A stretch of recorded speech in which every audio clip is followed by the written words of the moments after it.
7 years ago, 5 men gathered in a queen's apartment to play a little game called Pathfinder. It was 8 years ago. 8 years ago. You lost a year. 5 men gathered together. Play a podcast. Little did they know they would change the face of podcasting forever.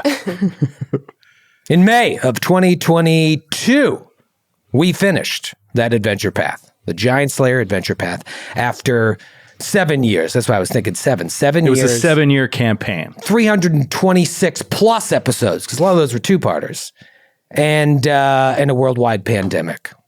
Was there a 4-parter? There was, I believe there was a one 4-parter. Yes. Certainly a lot of 3-parters. Well over 330 episodes. 500 episodes. It's possible we overstayed our welcome. Yes. That's why we needed a break. But today, we begin Campaign 2 of the Blast Cannon Podcast. Yeah. Break's over. Break is over. School's out for summer. That doesn't really... That's literally the exact opposite. School is in session. School is in session. No, this is recess. I don't know. But the point is... Playtime. Today... So what was the break? The break was winter break. I don't know. But we're back. We're back. We're back. That's the point. And we're going to be playing the Pathfinder 2nd Edition Adventure Path called Gatewalkers. Yes. Yes.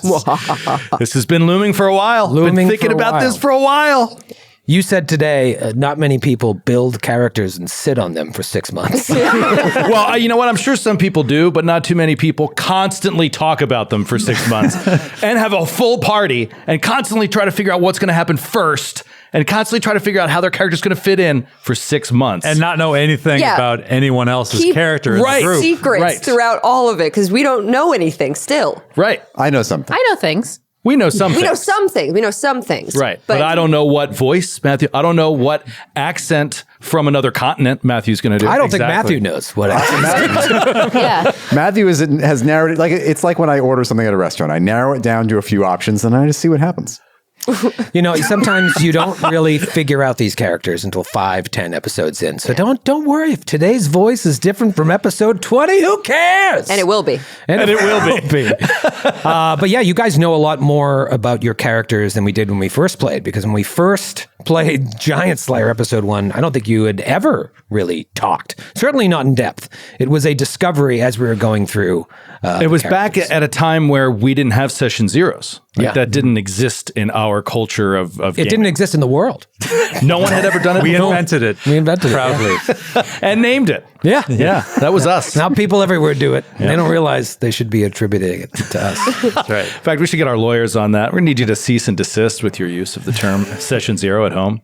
I'll tell you though, before we talk about characters, we should introduce the people around this table, because there's a chance there are millions of people who are just discovering us for the first time, and they may not know our players, our dramatis personae. So I'm going to go around the horn just like we did in episode 1. I want to get to know the people here at this table. I'm going to start to my left. He is a man that I met on the day that I got back into playing role-playing games. Yep. Literally the day that I got back into it. He is one of the sweetest men in the world. He is a fountain of knowledge about not only role-playing games, but everything. If you don't know him, you're going to fall in love. Skidmar, everybody. Okay. Skid. Ladies and gentlemen, Skidmar. Until the last second, I wasn't sure you were talking about me. I remember, like, which one is left? He called me sweet. That's nice. That could be Joe. I've never referred to any of you as sweet. No, that's the first, for sure. I want to be nice today. Skid, imagine the level of excitement has got to be through the roof. Yeah, this is really, really great. I mean, just on top of just being in this amazing studio, all the work that so many people have put into making this happen, just all of us being in a room together playing this game is so exciting to me. This takes everything that's for me to a whole new level, and it's just so nice to just be able to look at people and be in the same room with them. So we haven't done it in a long time. The only time we really get to play with each other anymore is on the road, and even then we're just like in a line. We don't really look at each other that much. I try to avoid it. at all costs. So yeah, it's so nice to be back in the room. We really haven't been in the room like this since the last episode of Giant Slayer in this capacity. Next up is a young lady that we met via a casting. Do you realize this? It was an open call. Some would call it a cattle call, but I think that is rude. I wouldn't call her a cow. That's why you're so sweet. Yeah. You are so sweet. I would That's the hold difference between back Skid on and Troy. calling her Yes. a cow. What a That's sweetheart. where you and I differ. Skid might think it, but he would never voice it. I'd never Never say tell it. me. Not to my face. I'd never Troy say opened the door at the casting when we were inside the office and was like, "Bring in the cows." And then I prodded Sydney into the room. I'm branded. I got branded on my way in, which was weird. Actually, funny story. I believe because we put up this casting notice, which you're not even allowed to do anymore. It's a whole thing. And like, oh, role-playing games, that's not a thing.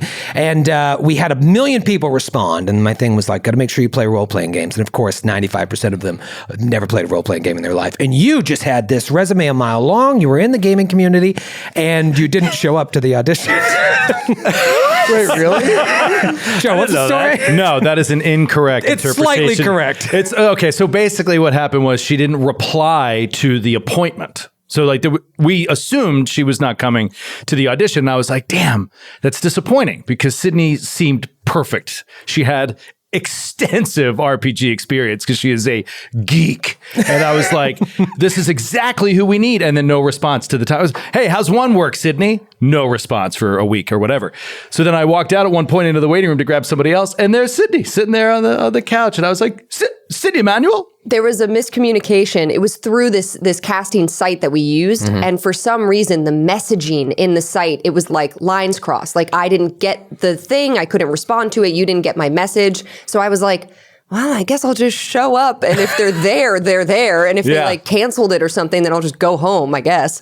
But and that's saying a lot because we were in Queens. You did not live in Queens. I didn't even live in the city. You lived upstate, right? At the time, yeah. I hadn't moved back to the city yet. I just really wanted to meet you guys. I really wanted to meet you. I wanted to hopefully play with you and like get the job. But yeah, and we played Pathfinder 2E because it had just come out. So I was new to it and you guys were new to it. And I remember I played a goblin, I think. We played for like, 30 minutes? I think you played a goblin alchemist, yeah. And it was just like, what's so funny is it's funny to think that it was a casting before because now we've obviously become friends. It's been so many years and we've played thousands of hours of games together now and stuff. So you forget that it was originally a casting call, which is hilarious. Totally. And also, I forget what it's like to be with you guys in this setting because I haven't done this since Androids, since the old studio, playing Androids and Aliens with everybody. And I remember when I got on that show, I was so excited because I got to play in person. I was like, this is amazing. And then we switched to all online because of a little thing called COVID. But I'm so happy to be back. This is amazing. Next up is someone that we brought into the network because I said, I never want to do a casting again. After meeting Sydney, I was like, let's never do this. Let's just wing it. This is our first mistake.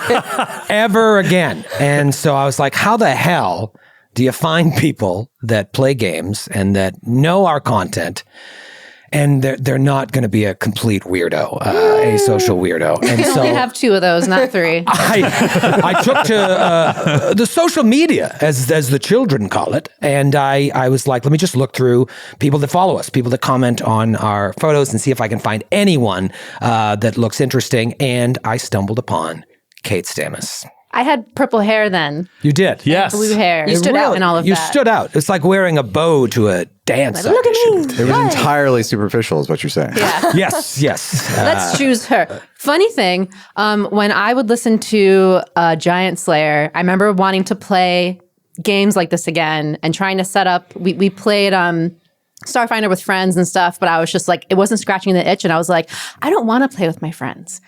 I want to play this game with these people exactly like this. And I was like, and I'm never going to get to do that because I don't fucking know these people. You manifested us? I manifested being here. I didn't know that you manifested us. Oh, that's amazing. We got manifested. How does it feel? Oh, we got manifested. I'm That's amazing. I never knew that. Yeah. Why didn't you want to play with your friends? Are they watching right now? Role play as much and stuff like that. And I don't know, just the way that you guys told a story, it's like, who am I going to find to like do that and spend their time? Yeah, it's hard finding that like particular flavor of role playing that you want to do, and like we've sort of kind of settled on one, and yeah, that's what we like. So, And they weren't in as good a shape as we are. Yeah. yeah, they're not as strong as we are. You wanted a physically. real muscular crew. Yeah. Yeah. I want to play with the strongest role players I can, like physically strong, like lift a lot of beefcake weights. vibe. Yeah. Gym rats, absolute Yes. gym rats. I love gym rats. I really like their conditioning. That's People why I who want pick to. things up and put them back down. Speaking of beefcakes, Oh my. look at this side of beef over here. Yeah! I want to see you in a bow tie and nothing else. No, I don't.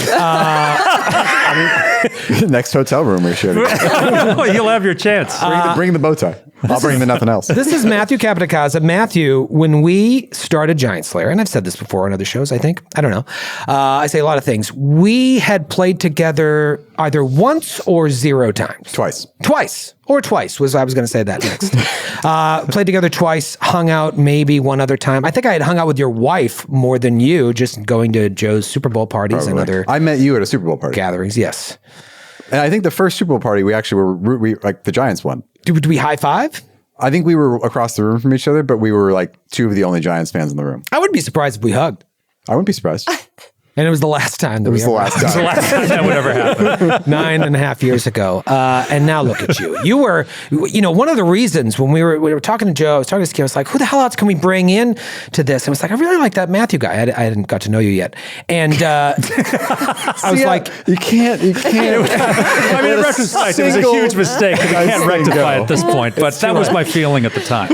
what I liked, because I was like, I've only played him a couple times. He seems like he's starting to learn. I mean, we were still learning the game, but you were really green. I was like, what a great idea. Have somebody who really hasn't played it all, because then people listening will get to see things through your perspective. And now you're arguably the best player at the table. Yeah. I wouldn't go that far. Well, I was just being nice. Kate's pretty good. Okay, it's pretty good. I'm the best player at the table. Are you? She was like, I want to play with those guys because they need me. They need me. Stink. My talent. Strength. Are you excited? I'm very excited. Yeah. I also am very excited to play in person. We came back after COVID to finish Giant Slayer in person, but it was weird. Like we were sitting very apart from each other. We all had where we used to play at one table, then we were suddenly playing at 6 different tables. Yeah. We're all masking in between takes. Yeah, it was intense. Now we're at this one single beautiful table together. Yeah. Isn't this nice? Look at this table. So big. It kind of makes me wish we had minis. When we first started, I had a body mic, and I would be drawing maps and putting minis. know. Oh It seems crazy now It to is think that we insane. did. We were drawing maps during the podcast. I picture Skid you, vamp. I got to draw I was that. like, I gotta draw this room. I picture Troy as like Tom Cruise from Magnolia with like long hair, and he's on stage, like he's like, and here's what we're gonna do, and he's wearing leather pants and walking around with a body mic. You're really not far off. You're not how that you- far off. Is that how you picture me?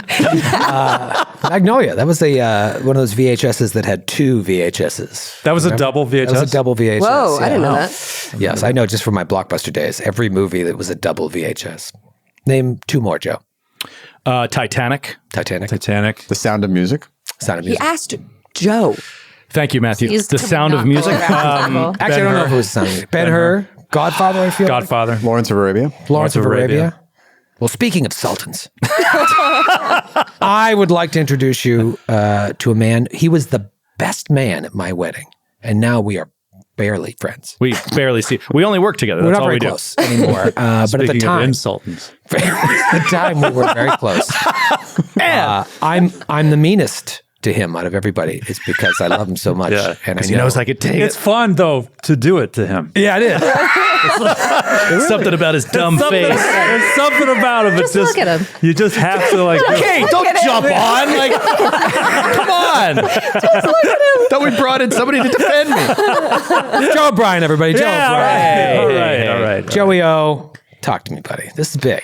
This is big. Yes, this is big. This is one of those things we've built up in our minds so much that you're like, well, now it can't possibly happen. But we're here and it's actually happening, which is amazing. And I just want to echo your sentiment that I think you said. I don't know if you said it on air, but just Skid said it at least, how many people put this together. We all got in here and got our hands dirty, but there's so many people behind the screens, CJ and our friend Francis and Matt and Michael and Tristan. I mean, there's just so many people involved in this that aren't on camera. McD that aren't on camera that, I'm so grateful and excited. And it's just so cool to be like, take our old Pathfinder game and then be like, now I'm going to do one with a headphone that looks like I'm on TV. I know. Oh my God. It's just the coolest thing. It's the coolest thing. It is cool. What would you say you are most excited about? Because there's like starting this venture there's so many different layers to what's happening right now, right? We're starting a new adventure. We're starting a new podcast in a way, like a campaign 2, just a lot of firsts. But I'm talking about, like out of all of those things, what are you most excited about? Because sometimes just starting a new adventure is like the thing that you could be most excited about. Sydney, what are you most excited about? I selfishly like this new character that I've been working on and I've sat with it, Joe was saying, for so long.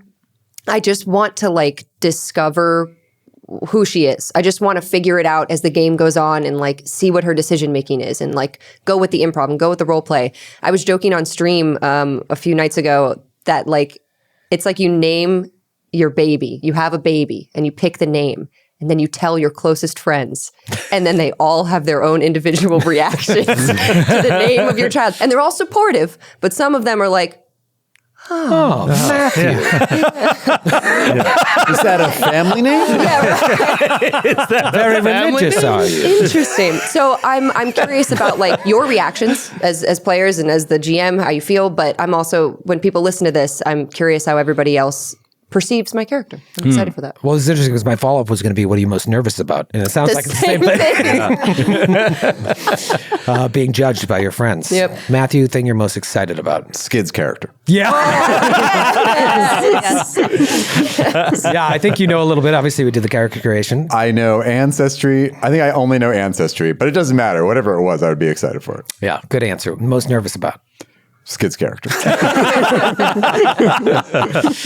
Wow, 2 in a row that are the same answer. That's hard to top. Kate, most excited for what? I'm excited to play level 1 character. Yeah. And I'm excited to see. Have you done it in 2E? No, No, this is your first level 1 I character. started the live show at level 7. Right. So what are you most nervous about? Ruining the show that I manifested myself onto. That's Single-handedly. That's true. You would only have yourself to blame. my greatest fear is that Kate will ruin the show. I love the idea of you listening to it after being on it and being like, I don't won't like be this able to show listen to anymore. it. I can't listen to I myself. don't like that Kate on the show. If only they replaced Kate, said Kate. Skid, most excited for? Initially, I'm most excited to see everyone's art because I know how happy I am with mine and I haven't seen anyone else's. And just the idea, I love my character, but I love that like process of sort of developing relationships among the characters. That's something that like, what shape is this group going to take? Meeting all of them and then like forming that new kind of entity of like them as a collective. That's so fun for me. And I can't wait to see how that goes. Most nervous for? That Kate will ruin the show. I have the same fear as Kate. It's weird that we share that fear. Very valid. It's bad the three of us have that. Yeah, I know. Like, what else have in common? Suddenly, I also have that fear. This is great.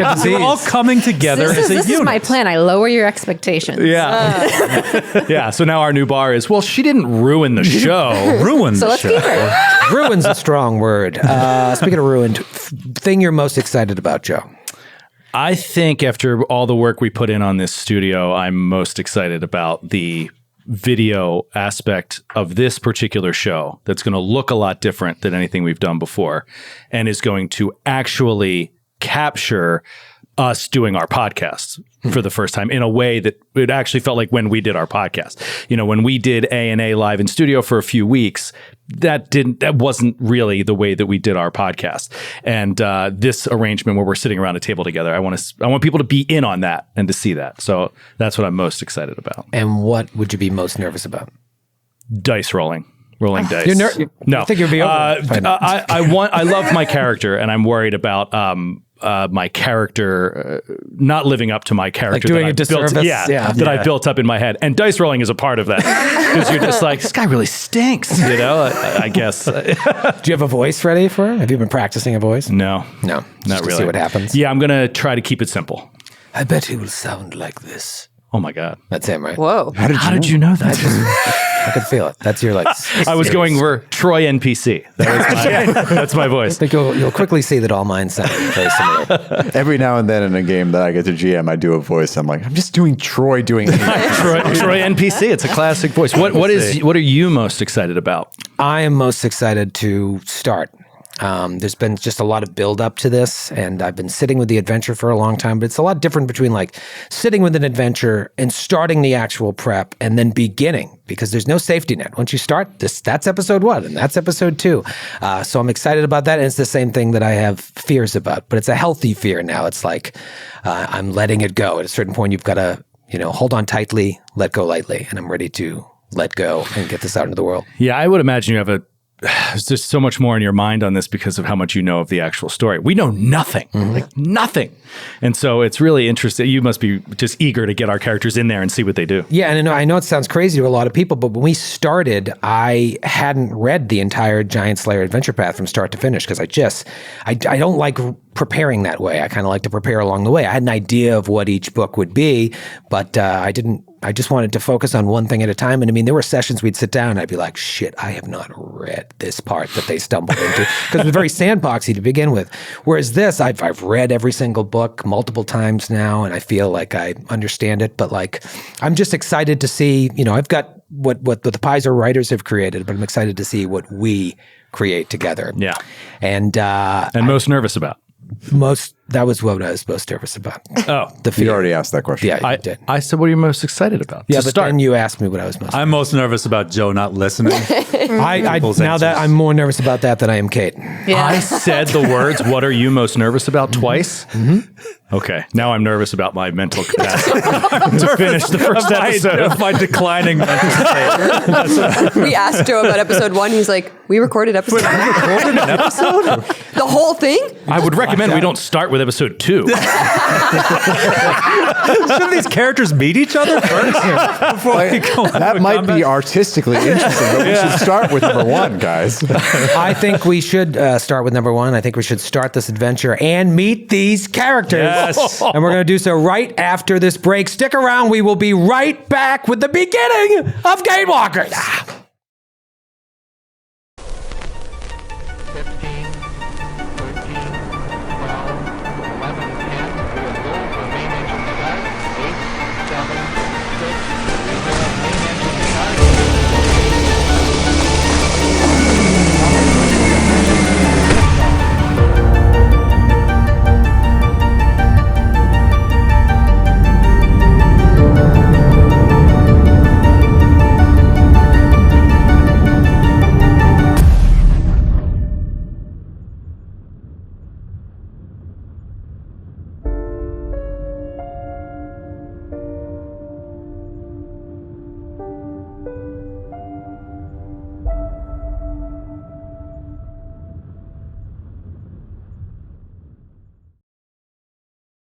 I can't believe it's time to start this thing. It's just crazy to me how far we've come that we're going to start this now. Both Skid and Joe mentioned it. So many people to thank for helping us get this show off the ground.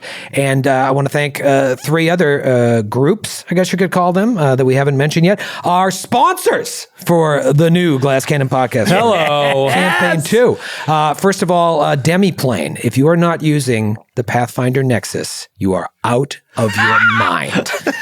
It is a complete game changer. It's gorgeous, and Demiplane is going to be the official character creation software of the Glass Cannon podcast. We've been using it for a while. Mm-hmm. Yeah. And I mean, it's still, what would you call it? The open beta now? Yeah. Still the open beta, but I mean, that you post something in the forum and within, I mean, Kate, you've already experienced this. Like within a day, someone was like, oh, we're on it, we're fixing it. And then the next day it was fixed. Second sponsor, the official VTT of the Glass Cannon podcast, oft requested, and we dove in headfirst to Foundry VTT. Yes. Hooray. Yes. I mean, this is something that people have been asking for a long time for us to make the switch, and it wasn't that we weren't aware of how great it was. It's just a lot that goes into learning a new tabletop, doing justice to it, and making sure that it was going to be the right fit for us. Well, I mean, it elevates your game to the next level. It's going to make my life so much easier, and we aren't even using 25% of all of its capabilities just because of the way we play. I'm excited to even learn more as we dig in. And our final sponsor I want to mention, the official dice of the GCP, our good friends You at guessed Norse it. Foundry. Yeah. For all your random number generating needs. We're actually going to have player dice soon. We're going to have dice in our store for each player. Troy dice, Joe dice, Matthew dice, and everything. I was going to do character dice, but I was like, I've looked at some of these sheets. I don't think a lot of you are going to last. Yeah. I said that pre-show. I was like, I'm not sure how long I'm going to last. Yeah, I was like, I don't want to buy Joe's character Some dice. obsolete dice that someone's going to want. It's like a collector's item. But yeah, we're not going to do that. We're going to do Kate dice and Skid dice. Kate dice. Kate dice. And we all chose our own dice. We did. It's very cool. I'm so excited. Yeah. We might get some cool boxes. We're still thinking about how we're going to. I love them. I love working with those guys. Yeah. I text with Eric at Norse Foundry all the time. They're the best. Very good. Great people. guys. The only good thing to ever come out of Florida. And we love those guys. And let's talk, before I jump in, about bottle caps. Oh. I mentioned it on the character creation episode if you didn't catch that. Pathfinder 2e uses a system called hero points, and I don't like it. I don't like it. Here we go. First of all, I don't like that they're called hero points. Doesn't mean anything to me. What means something to me is bottle caps. Yeah. Because you drink a lot. Because I'm an avid beer drinker. But we want first of all, we want to call them bottle caps. We want to call them hero points. You call them hero points, I'm going to be very upset. Well, what you told me pre-show was if somebody calls it a hero point, you take it away. Right. Or You I lose get the hero a point. bottle cap. Oh, yeah, you get a bottle cap. Oh, that's terrible. Yeah, I thought about Can't you that. just levy a fine or something? I don't want to have to punish you, but I will. I like the idea of cash fines. Yeah, cash fines. Then you could have even more beer. We could have a jar in the middle of the table, and it's just like everyone says the wrong name. You got to throw like $1,500 in there. Like a Sawyer jar, but Yeah. for say the wrong name. But for rich people. So we're going to use bottle caps, and honestly, they function, I think, identically to how our hero points are used. With the exception being, you get one. I'm going to give you all to start the one to start the adventure, but they don't just automatically refresh every session or every few hours. You now have to earn them. Every single one has to be earned. This is going to be a grittier game, and hopefully, you'll be heroes. And we don't have to worry about me not giving them out. Joe, please take one of your choice and pass them around. First draft pick. Whoa. Hell yeah, dude. They all have the same powers. Oh, for so all much of cool you- stuff. I'm going to take Raga Bear Daughter. Oh, yes, nice. so lucky. And for all of you Pathfinder fans listening at home that are saying, well, the game is balanced in such a way that the hero points are actually necessary, we know we've made that case to Troy. Yeah. We're well aware. The man does not care. But actually, and in Troy's defense, Thank you. They do write it in plain English, right in the core rule book. They say if you are Chicken looking food. for a grittier game, that's why he used that exact word so that the lawyers can get him. I did my own. Get rid of the hero points. They say it. They do say it. And that was the only line that I read. I skipped the previous line. But you have one, and here's how it works. Yes, you sir. lose that cap because you took it home with you and flushed it down the toilet. The cap's gone. You have to have the physical cap. McD gave me a bag of caps, and I've counted every single one of them. I like that Definitely dice not bag. gonna Is that a lose skull this. on the front? Skull, yeah. That's a good bag. That's a good That's bag. a cool It's your bag. character's skull. It looks like you should stuff that with gold coins and after you rubber bank. Stuff your sorries in a sack, mister. Okay. Skid, I was expecting you to. I appreciated the reference. It's a Seinfeld but reference. it You're is going a to get Seinfeld that. reference. Kate and Cindy have no idea what we're talking about. You lost me when you were talking Kramer. about VHSs. Yeah, you know that line from Seinfeld. VHS. Chicken. That was his Kramer. No Come in. soup. No chicken. There's no soup. That's not it. That's not it. He doesn't say there is no soup. There's no soup. There's no soup. There is no soup. No soup. There's no soup left. There's no soup left. Remember that famous line? That could be our famous line. There's no soup. No soup. There is no soup. That should be our subtitle. That's what you say when you're out of hero points. There's no soup. There is no soup. You have to put money in. You just said hero points. Oh, Just was the said game it. didn't start? Campaign $1,500. didn't start. $1,500. $1,500. All right. $100 per violation. Look at you in that blazer. All right. Look at Exactly. that suit next to me. Nothing for me. I remind myself of an NFL player when I think of my salary. Yeah. It's right in that range. It's like nothing. It's all tax deductible. You don't care. It is a tax write-off when you put that $1,500 in the center. Yep. I like the idea of this NFL player analogy now because, like, if you don't like something that like a decision that I made, you can't comment about it or you'll get fined. Yeah, exactly. And I can't gamble on our game. That's true as well. And you can't get mad at me if I forget something because I'll say I got hit in the head too many times. Right. That's also true. Decisions you make do cause me brain trauma.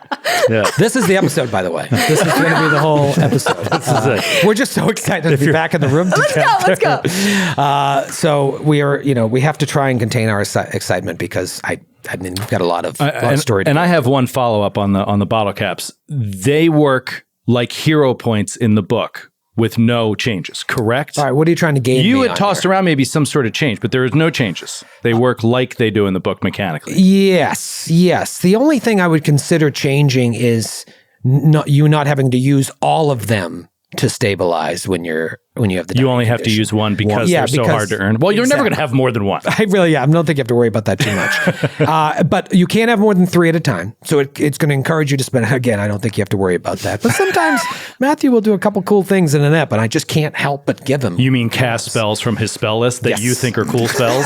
Sometimes it's like, I never heard of that. It's metal in my eyeball. But I'll talk to me in episode 2. I got to reread how they work, but I think it works normal way. There's one optional rule that some people use for their hero points in their game. You can trade one in for a temporary +10 boost to any one of your attribute scores. Oh, But it only lasts for like 6 hours or something. for one round, 6 seconds of game. It only lasts for 10 hours. I read that somewhere. 6 hours. I don't think that's true. I propose that. Well, I think you'll I mean, like it makes for a grittier game when you do it that way. When you can inject a superhuman ability for 10 hours. for 10 hours. I think we have to start. I think we have to just dive right in, just because I really want to get to the post episode 1 celebration at the nearby bar. I've got a table waiting. You guys should come too. But I was going to say, is it just you in the corner? Table for one. Drinking alone. so I'm like Lorne Michaels at an SNL post party, just sitting in the back. This is I did it. unfortunately, episode 1s tend to be a lot of sit back and listen to me talk. I'm going to try to avoid that, or we're just going to go long because I want to hear from all of you guys. But We're just going to go long because I just like the sound. I of my own I voice. really sound good on these mics in the studio. And so, can you feel that peanut butter and velvet right in there? There it is. Joe wishes he had that. Yeah, you didn't just come up with that. You've used the term peanut butter and velvet to describe your voice for a decade. That's because I once went to a voiceover audition and I was a little hungover and I nailed it. I sounded amazing, but I wasn't going to say anything. And I was in there with another gentleman, and between takes, he goes, "Your voice sounds like peanut butter and velvet." I don't know if that's a compliment. And then we high-fived. Peanut butter? Yeah, you don't put it on the velvet. It was like peanut butter and also velvet. I'm picturing peanut butter on velvet in a sandwich. Yeah. Was and it if the there's crunch? peanut butter in your mouth, your Yeah. voice would sound terrible. But it's smooth like peanut It was creamy peanut butter. Yeah, it was cream, obviously. Because I would say your your voice sounds chunky. and this is Your voice sounds like the oil that separates on top of it's a natural peanut butter, and it does tend to split. No, I would say you have a little bit of crunch in your voice. It's a good thing. A little bit of a crunch? Yeah. You like that? Little vocal fry. It's good. Yeah. All right. Well, I'm glad you like it because I'm about to talk. Because why would you want smooth peanut while. butter For a and while. smooth velvet? Shut the fuck up. Let's start the game. All right, we're gonna this could be a lot of sit back and listen, but there's a lot of foundation to be laid here, and I really want to get you into the zone. Joe, can I hear a funky beat? A funky beat, not a real funky beat. I don't have any funky I know, no, it doesn't have to be funky. Just Joe, a real. Joe couldn't pick a funky beat out of it. He was standing on top of He it. wouldn't know a funky beat if it hit him with its car. You are going to play some music that we've never heard before, and that's why I'm so excited about it. I don't understand. I can't wait to be Just impressed. play. I need some background music. The pressure, the stress. What mood are you going for? Are we? Is it horrifying what we're about to see, or is this a beautiful sunny Something day that's and like everyone's the gonna be opening happy? of the most important project we've ever done. You didn't Do you have make something like that? You didn't that make a you've category. spent a You lot of didn't time make a preparing? folder for that. No Do you have pressure. a folder on your desktop that says most important project we've ever, expensive project we've ever done? Can we use the theme from Magnum PI? We have the rights to that. Yeah, can we hear that? We got pumped up no, we with the don't theme have from Magnum PI and the theme from Hill Street Blues. Yeah. Actually, maybe we could start with some Hill Street Blues. That's more appropriate if you have that. Yeah, let me just find out who holds that license real quick. Just give me a second. I can wait. I got all day. No, just give me a funky beat. Or are you waiting for me to talk? I'm waiting for you to talk. Set a scene. You do the work. Oh, so we're gonna like improvise. Exactly. Okay. I'm going to compose on the fly. All right. Once again, I have a digital I composer. want you all and everyone at home. I didn't plan on saying this, but I just thought of it. We need to jump into the imagination sphere. Oh boy. Take a ride on the imagination copter. Because it's time to begin. We fade up on a blank white sky. The wind is whipping, and you can tell just by looking that there's a deep cold in the air. Suddenly, a snow owl flies into view, and we follow it as it gradually flies over a massive, icy tundra. There are no tall buildings anywhere, barely any trees, just a frozen wasteland stretching out between snow-capped mountains and rocky hills. The owl flies over a hilltop, and now we see a bunch of laborers, all in furs, working at what looks like maybe a dig site. There are dog sleds that are hauling digging equipment, tents everywhere, and the snow owl flies around and down into the site until it alights on someone's outstretched arm. The person uses their free hand to pull down their hood and goggles to reveal a beautiful woman with dark tan skin, fierce blue eyes. She leans into the snow owl and nods her head as the bird makes sounds into her ear. And a man, one of the laborers, comes up to them and says, What news, Ice Rider? She turns to the owl. Kuoke says the disturbance hasn't seemed to alert any of the more dangerous wildlife here. We should be fine. Are you sure it's been contained? Yes, we believe so. We're no longer digging in that area until we're certain that it's safe. Strangest thing I've ever seen, but there doesn't seem to be any ill effects from the blast. Good. Then let's keep at it and be more careful. You have my word, Zavala. The man goes back to work, ducking under the flap of a tent. The woman strokes the snow owl's head and then stretches her arm out, and the bird takes flight again. It swirls around the dig site, passing by one of the very few trees in the area, and then it flies off and out of sight until we're just left with this one lone tree and the distant sounds of the excavation. Slowly, we zoom into this tree, like one of those uncomfortable Stanley Kubrick zooms. We get closer until we see the snow-covered branches now in perfect focus, and we go all the way up to one branch in particular, where we see the smallest black fleck. Almost looks like dirt or soot.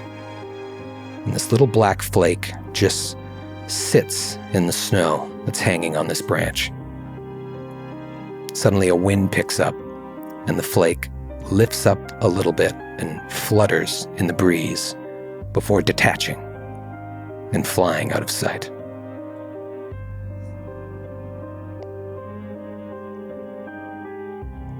From there, we open on a beautifully manicured garden. You can hear birds singing, all kinds of colors filling the scene, the flowers, the trees, the bushes, all meticulously groomed and perfectly placed to evoke peace and harmony. Several buildings can be seen in the short distance as a cathedral, dormitory, stables, and an old wooden sign hangs over a postern gate that says Weimer Abbey. We move through this garden and up over a hedge where we see a man in the distance, kneeling in the dirt, late 20s, maybe a little bit older. He's slim, lanky, bordering on frail, almost grayish skin with thinning brown hair. He wears a gray, heavy cotton monk's robe, and with his hands he digs deep into the roots of a weed and rips it from the rich soil, and he sets it gently on a pile of discarded weeds that he's been working on for quite a while. He stands to stretch and squeezes his eyes shut against the bright sun. Sweat drips from his nose. And suddenly the silence of this scene is broken by a voice. A war is coming. The voice is impossible.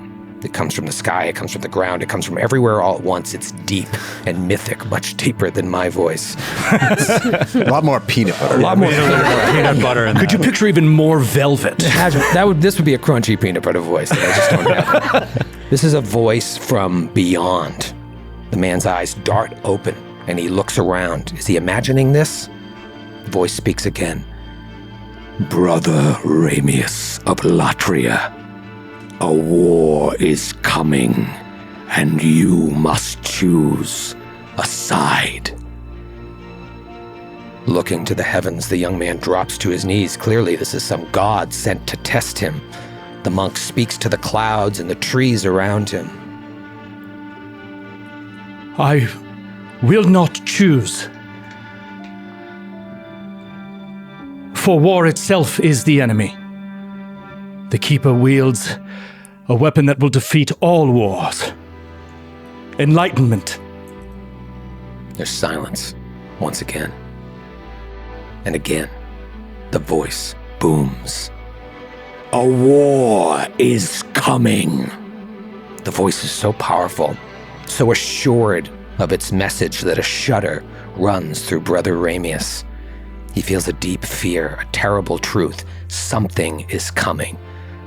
Run, the voice says. The cathedral behind him begins to fall. The cut stones collapse into each other. The windows shatter. The earth yawns open at his feet, as if to swallow him. Run! Brother Ramius awakes in his dormitory room, lying on his cot as the echo of the voice's last words still ring in his ears. He's breathless and feels a knot in his stomach. It was just a dream, he thinks. But yet something is definitely wrong. He smells something.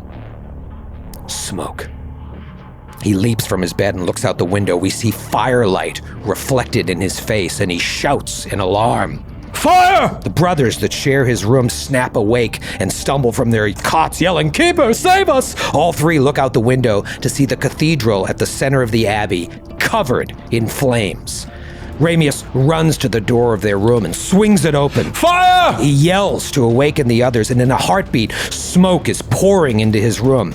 He coughs and grabs a cloth to throw over his face, and we see him trying to suss out how smoke from the cathedral is getting all the way into the dormitory. Rooms up and down the hall start opening, and brothers and sisters are running everywhere. From the floor below, he hears more voices. Fire! Fire! They wail in panic. He runs to the stairs and sees smoke billowing up. Screams echo from the floors below. So he runs through the smoke to see flames licking the walls of the first floor. The dormitory is on fire as well.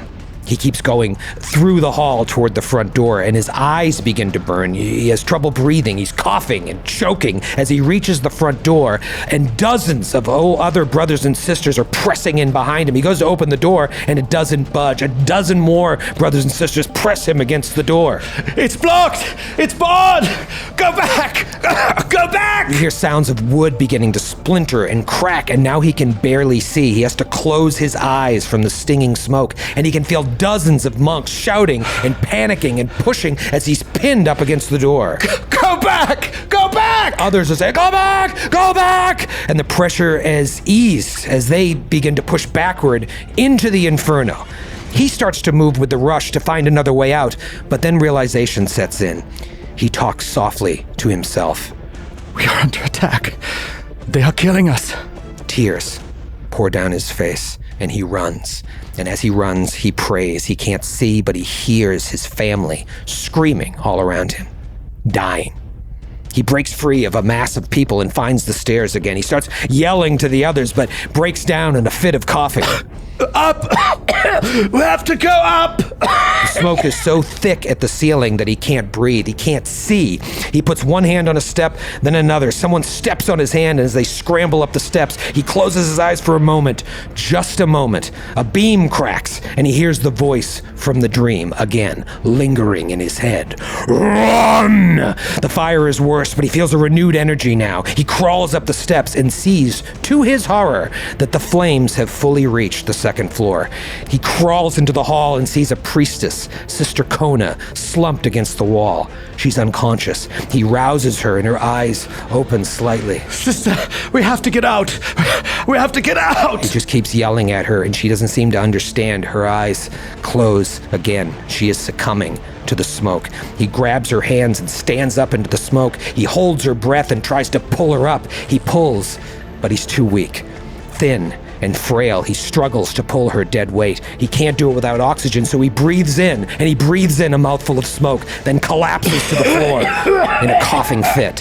He looks into Kona's face, and she's completely unconscious, and she looks so peaceful. She will die, and so will he.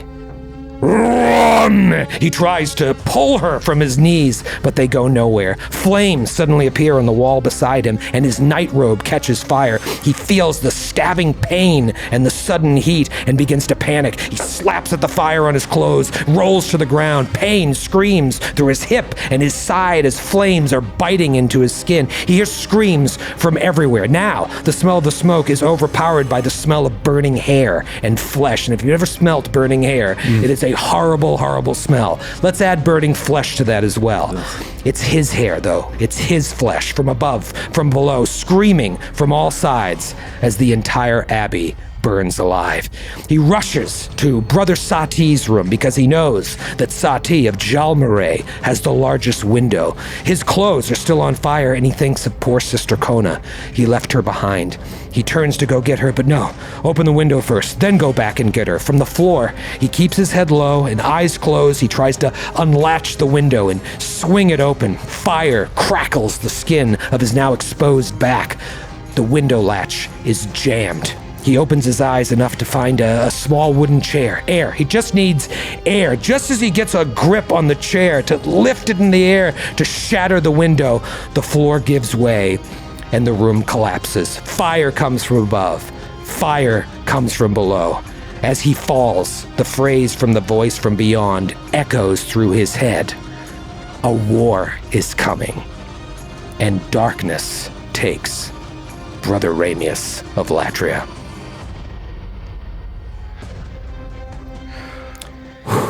I'm going to miss him. I know. Yeah. I know. He said it interesting. He did not live long. You were right. You can die in character creation. Did you roll poorly during writing your writing assignment? Yes. I was like, all right, he's at the latch, just alone in my room. And I was like, son of a bitch. He had a new idea, and I said, let's write the death of the first character. And then we'll just and then bring your other character to the set. I meant to ask you before we started, is it Ramius and is it Latria? Yes. Oh, good. Ramius of Nailed Latria. it. Really should have Or asked. Latria. When I took the note, I was moving fast and I typed the name and I wrote Brother Ramius of Latvia. It sounds a little bit like it. It's only one letter difference. Can't wait to hear Joe's authentic Latvian accent. He's been practicing. I've been practicing. Let's do another one. Okay. The moon hangs low over a small but bustling town. I see you all looking. It's just down the hill from a sprawling castle.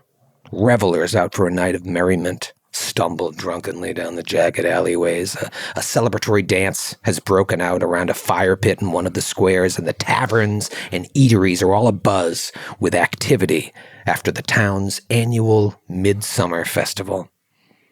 Standing in a shadowy doorway, watching all of this, is a slender figure, wearing the drab rags of a street urchin. The brim of an oversized hat flops down across two keenly attentive eyes, one emerald green, the other pale gray. The eyes dart methodically from person to person out in the crowd until they land on someone, and a wry smile appears across a smudged face.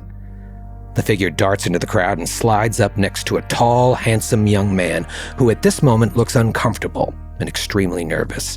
He's dressed unremarkably, perhaps self-consciously so. It takes the young man a few moments to even notice the urchin walking beside him, but when he does, he jumps. Gods! He scared the shit out of me, Talitha. The urchin smiles again and tilts back the brim of the hat to grin at the young man, and as they do, we see that it's actually a young woman in her early 20s, in disguise. Man looks at her and says, "Is that real dirt on your face? That's a bit much for you, isn't it? At least I don't look like the god's newest recruit trying to blend in. How do you get out of there without being seen?" That would be telling. Another one of your mysteries, right? There are no mysteries, Elliot. There's only what you know and what you don't. And they walk along this busy street together. Here, I like the look of this place. Maybe she inclines her head toward a tavern tucked down one of these streets, and together they go in. And inside the tavern's full of a rough and rowdy crowd. There's laborers, soldiers, city guards shouting, hooting, drinking to excess, empty flagons piling up on the bar. The young man, Elliot, shifts about, even more uncomfortable. It's like, is this where my sister hangs out when I'm not around? Oh, come on. There's salt of the earth here. You wouldn't know salt of the earth if it seasoned your soup. Perhaps I know more than you think. And with that, the young woman nods over towards the far end of the bar where a curvaceous young serving woman looks up. Elliot turns to his sister in amazement. You found her? Everybody's somewhere. The serving woman sidles up to their table, her eyes twinkling suggestively at Elliot. Elliot looks back at his sister with an impish smile on his face. And from there, maybe a little time passes, and now we see Talitha, brim of her hat back down over her eyes, standing watch in front of a small, mostly empty stable. And behind her, we can hear audible grunts and moans. Do you want to do those? You can do it. Peanut butter and velvet. Go. Oh, yeah. Oh, yeah. Right there. Give me a minute. Okay. Maybe she looks at a timepiece that she has concealed in her rags. And soon after, Elliot and this serving woman emerge, both futzing with their hair and smoothing down their clothing. The woman says to Elliot, "So what now? Back home for ya?" And Elliot's like, I think we have a few minutes before I need to head back. Ha! If I was you, I wouldn't want to be there either. What with that sister of yours being so sick and all. Elliot's eyes flash nervously over to Talitha, who looks away, clearly annoyed. Elliot's like, no, it's not that. And the woman's like, oh, I've heard the stories. Must be hard for you. Yes, hard for him. The serving woman turns to Talitha. What did you say? The way I hear it, she's not even sick. Seems awfully convenient, doesn't it? Sickly girl in poor health, not able to withstand a life out of doors, not safe for her. Seems like it's just a good excuse, doesn't it, to keep her locked away so no one ever sees her? Elliot's clearly uncomfortable by this. The serving woman leans in. It's like, well, what do you mean? You gotta think a little more creatively. Sift the rumors to find the truth. Maybe she's a ghost. Maybe she's not even fully human. Kiss of the Dhampir upon her? Bite of the werebeast? Or maybe... That'll be quite enough, boy, Elliot says. He eyes her. Talitha clams up, furious. Of course, sir. Elliot looks back to the serving woman, and when he does, Talitha turns and stalks off towards the town gates. And once she's outside the town walls, Talitha takes off running at full speed, no holds barred. The hat flies off her head and the long red hair she'd kept tucked underneath flies out behind her. Soon enough, she stops and sits down atop a hill that looks out across the road out of town. Not long after, Elliot trots up and sits down beside her. You didn't chase me. You always stop running on your own. What's the point? They just find me. Maybe not. Maybe one of these times you could just keep running. Disappear. Everybody's somewhere. They sit in silence for a moment. This isn't for forever, Don't. you know. Don't. He stops himself. He knows better. We should be getting back. Talitha makes no move to comply. Talitha. Fine, yes, all right. But just as they both stand, Talitha's eyes light up. What's that? Elliot turns to see the old Ayudara that sits upon a hill outside the town gates has suddenly lit up.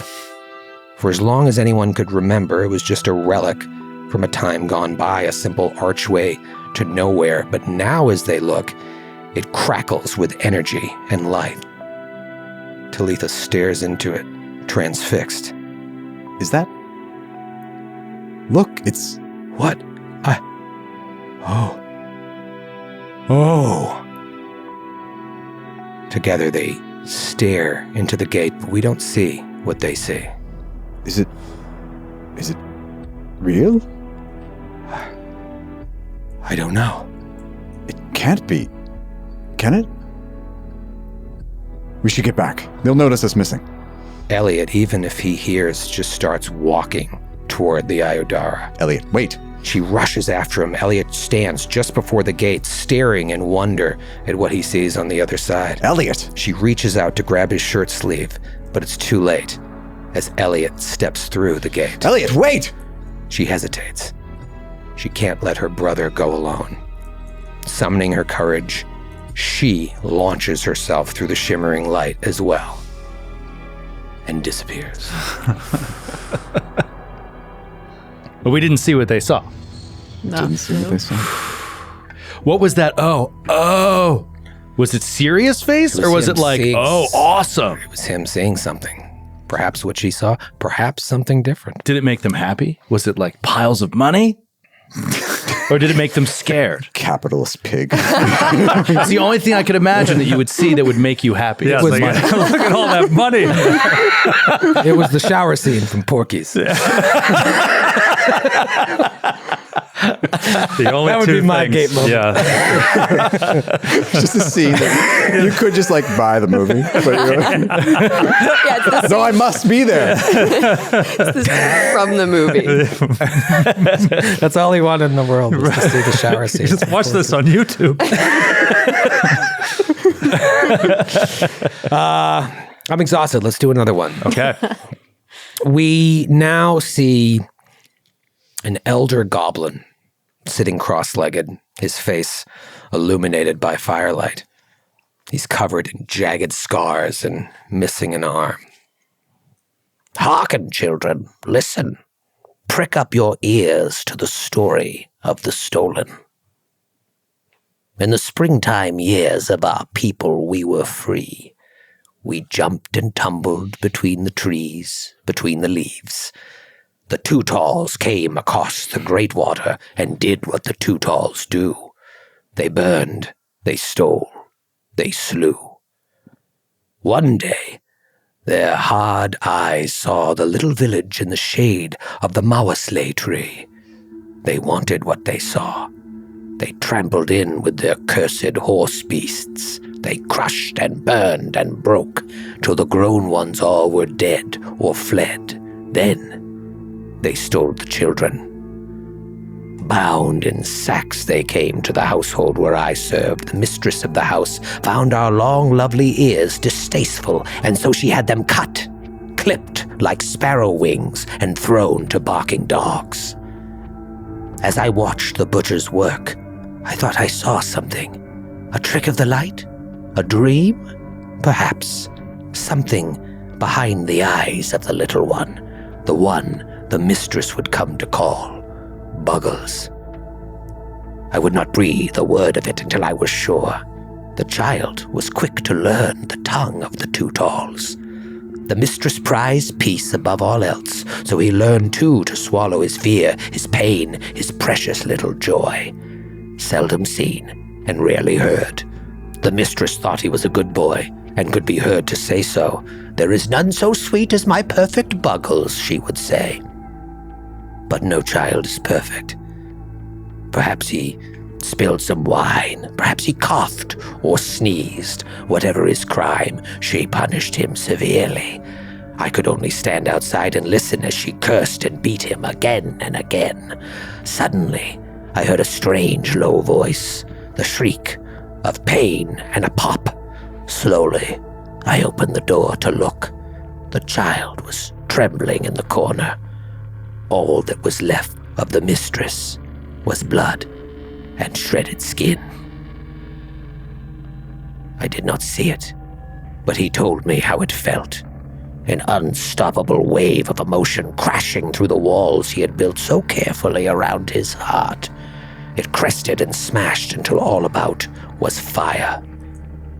It was then that I knew. There was no time. I took the child to the secret way, the tunnel behind the woodpile. Thank the moon it was unguarded. We ran through the gardens toward the distant forests. The hounds would find us, but not before I told him what I saw that day.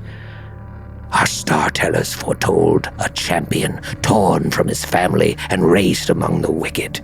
He would become Siakiak, born of fire, and would come to bear a mark that we may know him. He would be the sole earthly vessel of the Kululukan, a force of pure vengeance so terrible it could only appear in our people's darkest hour. The name was frightening to the child.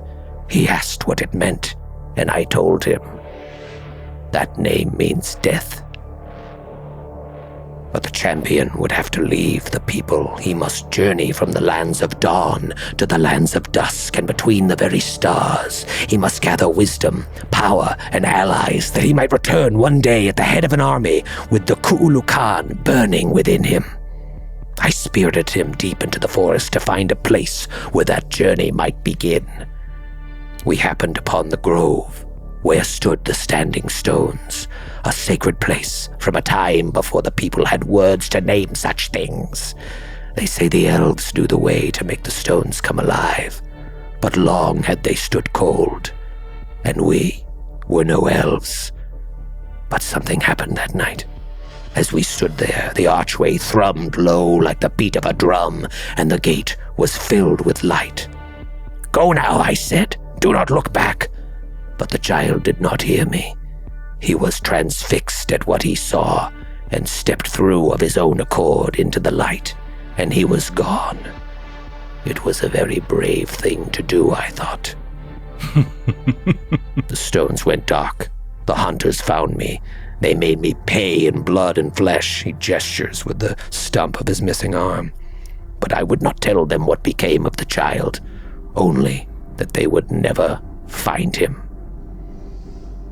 I sit before you as the last of the star-tellers. I am old, and I may not see the story's end. Perhaps you will. You must all pray each night to the moon in secret, as I have taught you. Ask for her favor, that the child will earn his name and return to the people as Siakiak in all his terrible glory, that you will live to see the Kululukan unleashed and our captors turned to ash and bone, that the two talls will know what it is to fear, and that the people will know what it is to be free.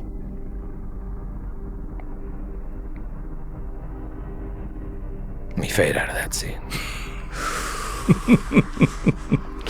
Nice old goblin. Yeah, that was good. It's a good old goblin. Skid would have done it way better. I didn't know. I didn't have casting power authority. We tried to get, but did a very good job. we tried to get Steve Buscemi, but he was, Steve Buscemi would be a great elder goblin. right? God, he'd be great. Oh my God. He said no. Let's do another one. one more. One more, and then we're done. Another. And then another. And then another one. Maybe not. And then no. Now we see a wooden training dummy standing with an expressionless look in its eyes, its face and body scarred with indentations from countless beatings. A wooden blade comes slicing in at its neck, and the dummy, of course, doesn't flinch. It's a dummy. Because it's a dummy. Because it's a dummy. We pull back to see a young woman fighting aggressively, relentlessly, and brashly with a blunt katana. Slice after perfect slice, made in succession, each punctuated by martial art yells. Ya, ya, ya, ya. A sensei. Sensei, what the fuck's a sensei? Next to the sensei is a sensei who stands watching intently at the demonstration. We pull back even further to see several students sitting on their knees watching. The young woman finishes her demonstration with one loud "yeah!" followed by the sheathing of her practice weapon. She turns to bow to the dummy, then her sensei, then her fellow students. And then the sensei. And then the sensei as well. Always do the sensei last. As is tradition. As is tradition.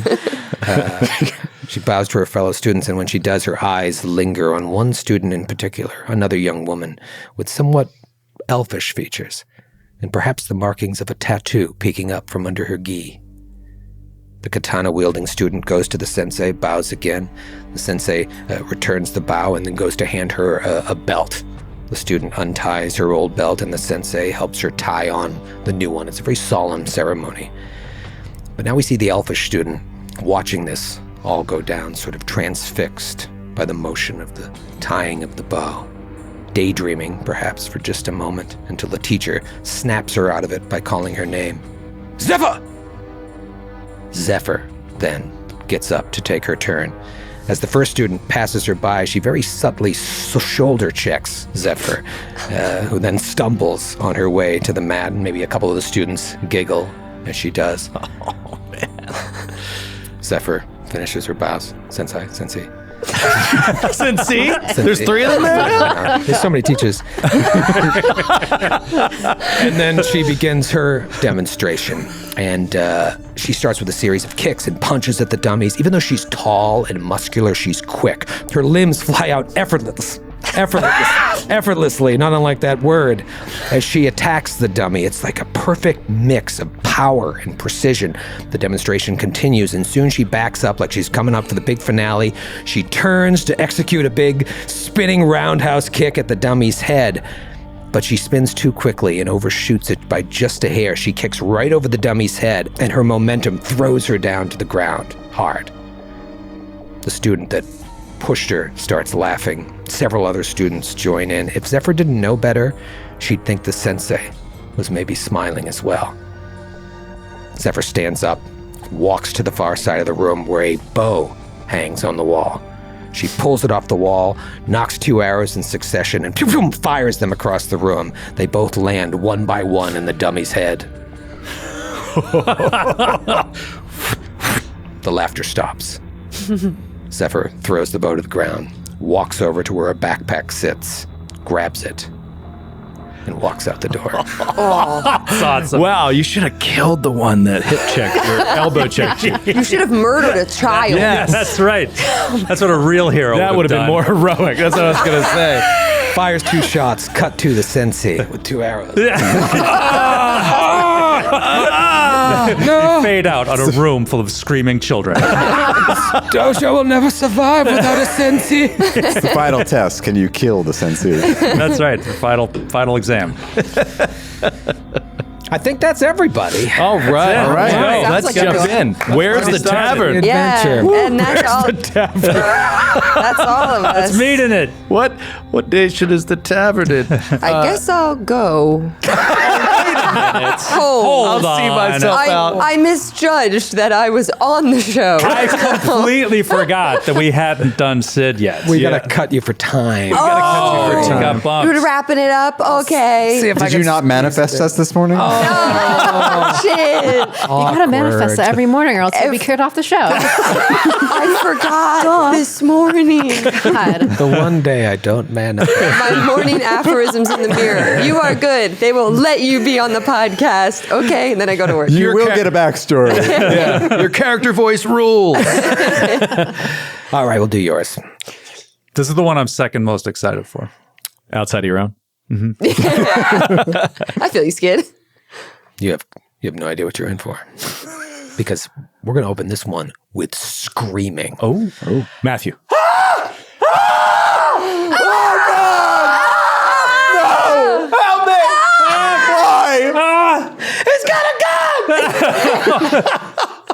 And we fade up. I just realized we are in an office building, and we have now screamed fire, and he's got a gun, extremely loud, multiple times.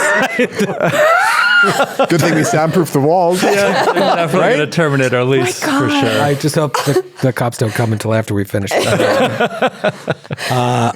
From the screaming actually continues, and we fade up on a desert scene at dusk, where a raiding party of about 100 guerrilla soldiers are tearing a small village apart. Question.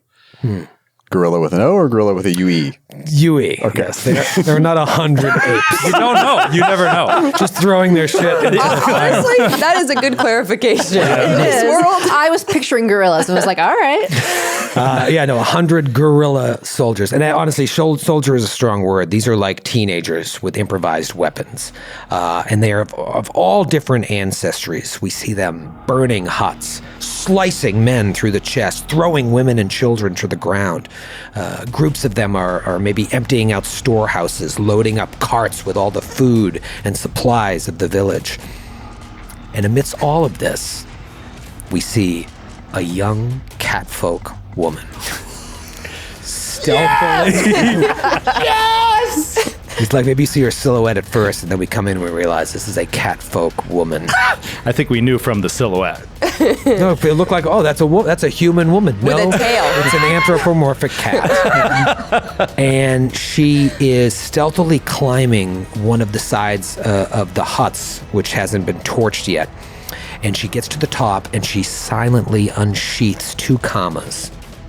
On the ground below, there's a muscular man with a broadsword, and he's sneaking down an alleyway. And just beyond the man with the broadsword is what looks like the apparent leader of this group of soldiers. He's like a tribal warlord, all decked out, and he's directing all of this mayhem. And it's clear from what we're seeing that the warlord doesn't see this man coming or the catfolk woman. The catfolk releases the grip on her commas for but a moment to grab a scaffolding below, swing down, flipping up and down, and slicing in an X shape, lopping off the head of the man with the broadsword. RPGs are way better without dice rolling. Yeah, they are. They just You can actually succeed at the Like things you want to Assassin's succeed Creed style. It just makes no sense. The physics make no sense, but it happens. I made a roll, though, to make sure the backstory was Oh, you did? Yeah. That's your style. She nat 20. Amazing. They were Vorpal commas. First level Vorpal He's commas. starting the... Two Vorpal You started with 2 Vorpal commas? It's a long story. I'll give you a It's piece in my of it. backstory. It's in my backstory. My grandfather actually gave me this. So we see her flip down, slice, lop this guy's head off, but it's not the warlord's head. It's the head of the man that was going to kill the warlord. And the warlord turns around and sees the catfolk calmly licking the back of her paw as she rises to wipe at the blood splattered across her face. She lifts her nose to the sky to breathe deeply, and we hear a call from far away. It's a signal meant to signify that the village is lost. The warlord claps her on the shoulder for a job well done and goes off. Oh, no. And as the village of innocents burn behind her, we only see her black fur glistening with wet, fresh blood in the firelight. But from there, we pull back and we see this entire scene being played out in a floating gateway in the middle of an empty desert. The edges of the gateway crackle with energy, but beyond the circular edges of the gate, we only see endless desert and sky. Staring into the gate, watching the scene unfold, is that same catfolk woman, but she's older now. Her coat maybe not as thick and shiny, a hardness in her eyes as she stares at this scene play out. But now as we come around to what she sees, we see her looking back at herself. But the self in the gate is now dressed in the garb of the warlord. She looks regal and powerful, and the reflection in the gate reaches out her hand to the catfolk woman in the real world. And the now older, much more mature catfolk reaches for the reflection's hand and walks through. Oh, man. Well, your character sounds very nice. Yes. Oh, we've got a meanie. We have a meanie in the party. Doesn't mean she's mean. Okay. Sure, she murders innocents. Sure. She wants to be a warlord. Yeah. You don't. You know her story, not her name. Oh, yeah, you didn't put it in yours, huh? Yeah. Those are the character introductions. Ooh, baby. Oh boy. And we're going to take a quick break, and then other people are going to talk. Kinda. Stay tuned. We'll be right back.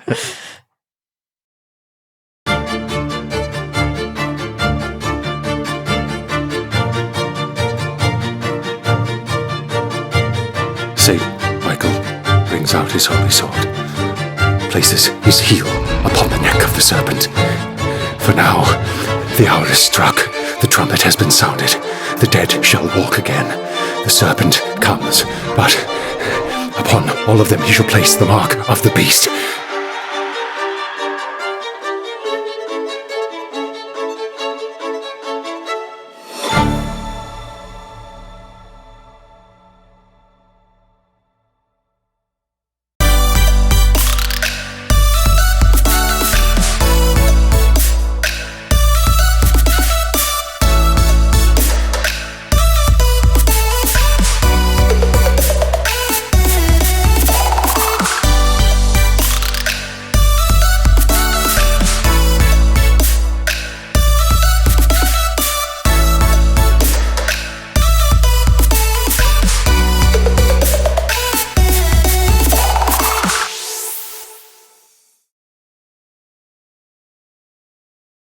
I find it ironic how difficult it is to say the word effortlessly. It's a real tongue twister. Yeah. Say it fast. Effortlessly. Matthew. Effortlessly. Kate. Effortlessly. Effortless. You do a shot. I went. Do a shot. Skid. This is vodka. Arfness. There it is. Oh, Skid. High five. Nailed it. Yeah. Yeah. Effortlessly. I also like the idea that Sydney comes to recordings with 20 ounces of neat vodka. I'll never tell. Room temp. Wait, wait. Oh, In, our in a cups right now? plastic cup, like just like warm. it's like eating through the What's plastic. What's that shitty vodka that people bought in high school? Burnett's? Is that it? Burnett's. Burnett's? The shitty vodka I know is Georgia. You know, we all went to different high schools. Burnett's. You know we didn't go to your high school. Guys, stop. Remember, in high school? When we were all in high school? Senior year. It is Burnett's. Burnett's vodka. It's horrible. I'm pretty sure I was 13 years out of grad school when we were in high school. So our 13 years that vodka that you drank was not you around. went to grad school? I did. I studied janitorial maintenance. Janitorial arts. So that's how everybody starts in episode 1, right? Everybody starts in episode 1 with some scenes. Scenes. You know, Long scenes. when I thought about how I wanted to start this, I always love like getting a glimpse into a chunk of these people's lives. So people, see a little bit of their past. And for some of them, they had their gate moment, which we'll talk about shortly. And for some of you, not. But I think it's very important. The best way to sometimes learn about characters is just see a little piece of them. And while you've seen each other build these characters, it's the first time you got to hear some names, perhaps, and got to see them in action, maybe a voice. So I'm excited to very soon shut up. That's something we started doing in Jade Region, by the way, in our home game. It did, yeah. Yeah. The scenes. Yeah. And then it trickled over into Giant Slayer, and now it's sort of kind of become a hallmark for the network. And I love that because it also it let you guys just instead of just writing a backstory that no one never sees the light of day, I said, go write something or come up with some ideas and we'll work together and come up with something. I'll try to tie it into the adventure. Well, it's also a good icebreaker for you, I think, for the character. It's like you have something pre-written, pre-designed that you can show of your character at first to the other players at your table. So you're like, I want them to see this, not the way I stumble into the tavern. That doesn't need to be the first impression of the character. Yeah, that's true. Not my improv. Yeah, my clumsy exposition and then a bunch of horrible dice rolls. Right. I would talk about, so we had this game and our good buddy Nick Lowe was in it and he had to bring in a new character. And I was so excited at the conceit, which was there was going to be a battle and they were going to be on the ropes and his character was going to come in and save them. And he just came over on a rooftop and was and I was all of a sudden you guys see an arrow flies out of nowhere. Nick rolled a hit. Natural one. I was the arrow goes into the ground and we continue the combat. And it's round 2. Nick roll. He's natural 3. It was just an arrow whizzes past the scene. God damn it. Who is this ruining your character intro? They're not even going to want to work with you. It's best to not leave it up to die rolls. I think of Wicked Empire. When Jared did our intros, we did them by improv and die rolls, and it was a scene but not pre-written. And my character Bick was at a bar and got into a fight with a goblin at the bar, and I couldn't have rolled worse. And it was badass character. She was so cool. She was an assassin, and this goblin was kicking the shit out of me. Rolled by a goblin at a bar. That's your opening scene. Yeah, just absolute. And I got hurt. I lost hit points, and I was a level 1 character. And I was well, guys, funny. Please stop hurting me. All the other player characters were do you need help? And I was leave me alone. My other favorit is when Grant had rolled up a new character in Delta Green and literally shot at us. Yeah. Well, that was something he chose for himself. He just started shooting. That is so funny. I guess I shoot back. So we tied him up and threw him in the trunk. Yeah, that's how we threw him in the trunk. That's how we got the title of the show. Okay. It is funny, though, that Joe could choose any way to introduce his character and killed him. Yeah. That was your heroic moment. And he died. So I'm excited to meet the real character. He was I know you're going to kill him in episode 1. Let me get. You know what? I quit. You don't fire me. I quit. You took control of the matter. Let's jump into the story proper because I'm so excited. I really Paizo has outdone themselves with this adventure path. It's written by 3 of I think the most renowned writers in their company's history. Certainly in the industry, and it really slaps the whole adventure path. And if you think you know what this is about, you are in for a treat. Okay. I don't. I don't at all. As I said earlier, I don't even know what nation we're opening in on the planet. This is weird. Let's fucking go. 21 Erastus in the year 4722 AR. That would be 2022 for us, okay? Yeah. 21 Erastus in the year 4722 AR. That was the night that would come to be known as the missing moment. Erastus would be July to us, so right today when we're recording this. The hottest day of the year. Hottest day of the year. Oddly enough, yes, if you're listening at home, we are recording this in late July. Erastus was named after the god Erastil, of course, the god of hunters, farmers, tradesmen. On that night, all over the world, an ancient network of magical portals called Ayudara appeared in some of your backstories, crudely referred to as elf gates.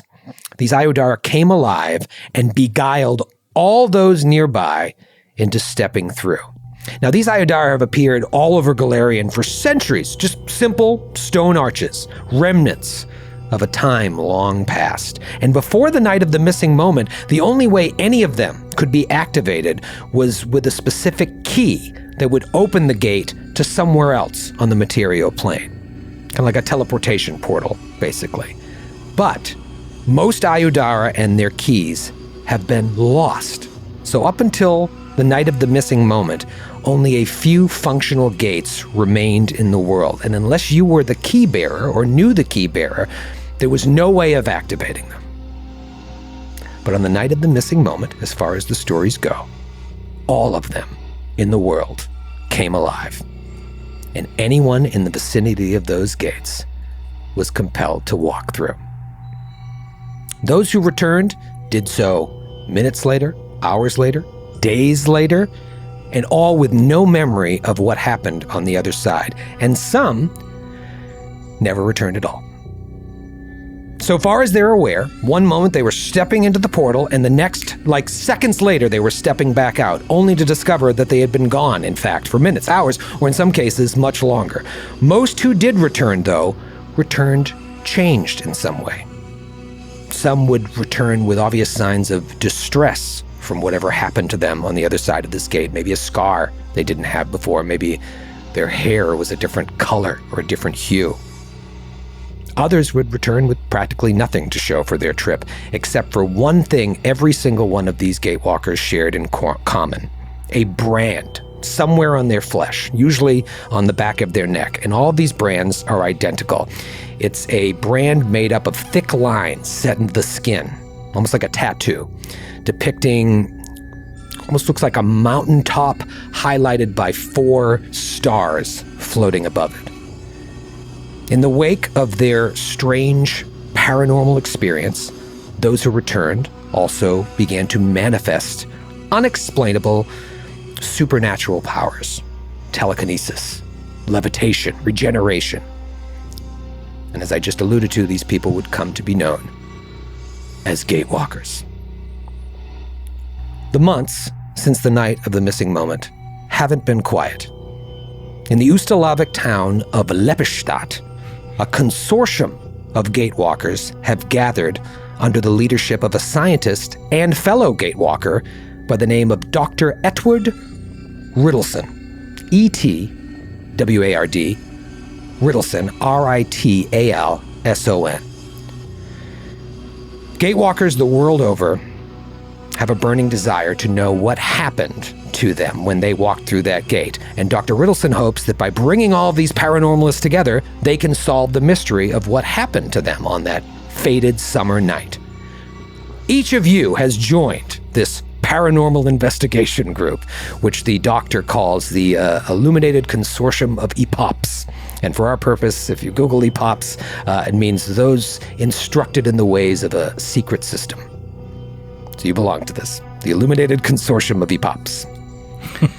So the night of the missing moment was 21 Erastus 4722. It is now 6 Abadius 4723 AR. Abadius is like January. So it's winter. And it has been 6 months since the night of the missing moment. When the 5 of you entered the gate and stepped out, what felt like seconds later, for every single one of you, 3 months passed. So it felt like a second to you, but you were gone from the world for 3 months. And now you've been back in the world another 3 months, trying to make sense of all this. When you heard of Dr. Riddleson's mission, you all traveled from wherever your homelands are to Lepestadt in Ustalav to join him and have become, in his opinion, his most promising investigators. I'm so excited to be starting this adventure. So I imagine we see the 5 of you, along with Dr. Riddleson, cresting a hill, atop which sits a border gate into the city of 7 Arches. Imagine a low bridge that crosses a stream on the other side of the hill, and just beyond that, a bustling caravanserai, oddly enough. And from where you're standing up on top of this hill, you've got a bird's eye view of the city of 7 Arches. It's a couple miles away, and it's a city that's built at the confluence of 2 streams, the Wendwater and Fogmorn Creek. And they meet and they continue flowing eastward to the Selin River, which we've come to know from our live show. And then there's an artificial waterway known merely as the canal that connects the 2 streams west of their natural meeting point. And what this does is it turns the city's central district into an island in the middle of the city. I imagine during your journey here, you would probably recall knowledge. We'll say that Buggles and Brother Ramius, you would have learned that long ago, elves dwelled in the verdant forests of Seven Arches, and it's believed they built these stone arches that give the region and its eponymous capital city their name. Well, time has passed, and the elves are no longer around, and Seven Arches is overseen by a group of druids known as Oak Stewards. These are enigmatic druids who prohibit elves from entering the kingdom's borders. And this ostensibly has to do with something known as the Obnubulate Curse. This is a mysterious affliction that kills any elf who dares to go near one of the Seven Arches that gives the city its name. However, in the wake of the missing moment, rumor has it that the curse has been lifted, as several elves have reported sneaking into the city and returning with no ill effects. Now, Zephyr and your character, we don't know their name yet, and Talitha, beyond its strict ban against elves, which all of you knew, you've heard very little of the River Kingdom of Seven Arches. So if we're seeing this hill and we're seeing each of you come up one by one, I think this is a perfect time to have you introduce what they look like, their name, whatever you want to tell us about this. And for the first time in an episode 1 of our shows, I will reveal the art of the character. Yes! Done! Finally, Yes! Yes. Just give me 45 minutes to figure out how to do that. No, I want you guys to decide amongst yourself who wants to describe themselves first. We'll say we're all stepping up this hill one by one.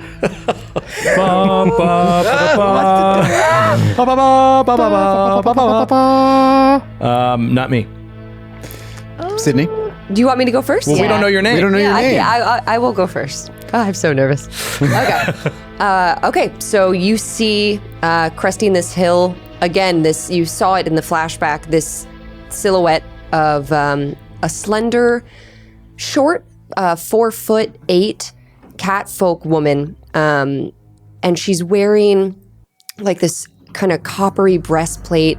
She has almost like scarves wrapped around her legs and her arms that are then banded with more like kind of copper plating. It's kind of like puffy, a little flowy, very inspired by Dune in like setting for where she lived, but not in the wardrobe from the film.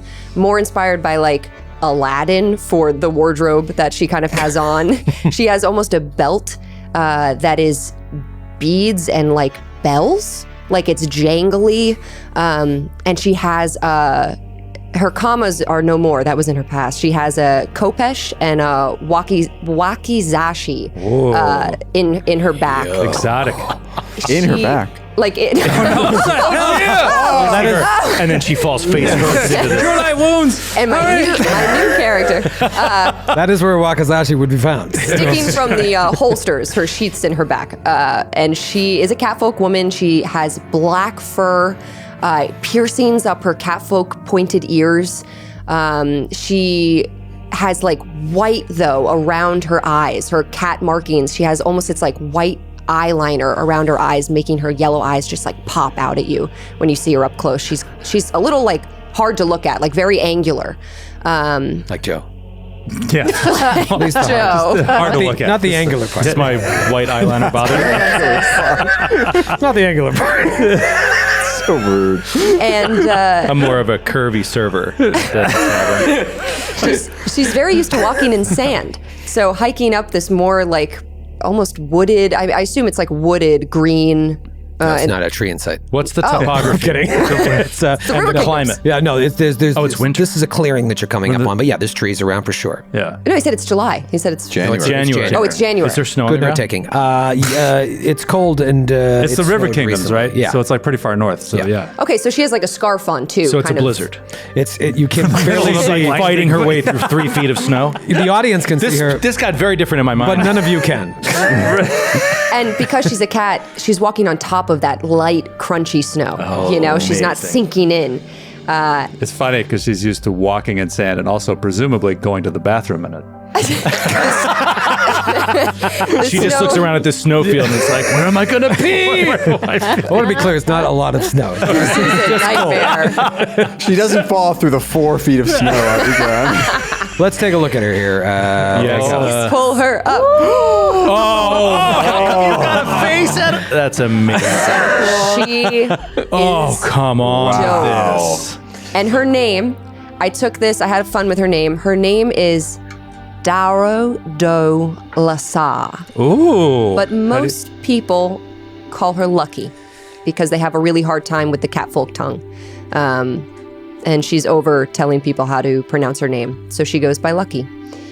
And I actually took from Skyrim, from the Khajiit, like etymology of names. They have different sort of bits of names that are combined together to make full names, which I like. I think in like her catfolk village. So Daro means nimble-fingered. Do means master of martial arts. La means unmarried. And Sa is the part of her name she got when she turned into an adult female catfolk. So things can be like added onto her name. And she doesn't go by it as much though, which could refer to her familial background and stuff. But she's like, yeah, call me Lucky. So rad. This art is unbelievable. Really, so really good. As each character is introduced, I will add them to your Foundry actors section there. You should be able to see Oh, yeah, I see. Lucky whenever you want. Daro Dolasa. Matthew, you want to come up over this hill? Sure. This crusty old hill? See this slender woman again. She has one gray eye, one emerald green eye, medium length red hair, kind of tied up in a sort of messy bun, and she kind of carries herself very. She's not very tall, but she carries herself very tall. She's got kind of round glasses and a pretty much a knowing smirk on her face a lot of the time, but she's got a very intense gaze, and she's got dressed in black trousers and black calf-length boots and a long, flowing but very nicely tailored black coat with lots of pockets. And she carries an umbrella. Oh, let's hear it. Her name is... Ooh. Come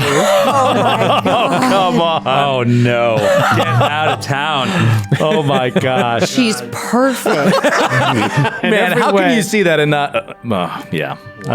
You immediately are like, investigator. Like, Yes. a second. Absolutely. You look at it, that's I'm immediately amazing. Nicole Kidman. Yeah. Actually, the reference point for the art was Gillian Anderson. Oh, amazing. Oh, I can awesome. see that too, yeah. She's an investigator of the paranormal as well. Yeah. Funny you should mention that, Sid. Not in real life. Yeah, Talitha Breakwater, everyone. Letha Breakwater. Great Breakwater. name. That's great. So very rad. Kate, you want to come up over this hill and join us? Okay. So you see a young, tall, like pretty slim half elf. And she's got more human features than elf features. Like the points of her ears, it's very slight. Like you can barely tell.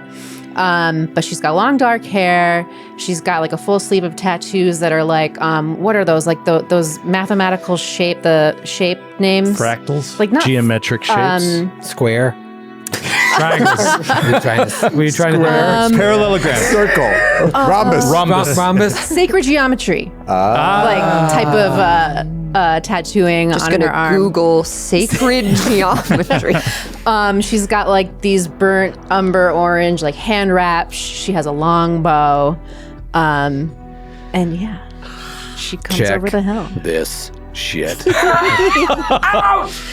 Oh, my God. She's way too cool. I'm intimidated to play her. Oh, my God. Was it you at that her, emailed man. me like, I'm so intimidated by Yeah. the character? I was like, oh my God. She's so fucking cool. Oh, my God. Super cool. I have to see myself out of this party. I can't hang. These people are too cool. That's so awesome. We got quite the girl gang. I know. Gosh. Girl gang. Girl power. We're like all kind of similar in age too. Best friends. Best friends. Besties. Besties.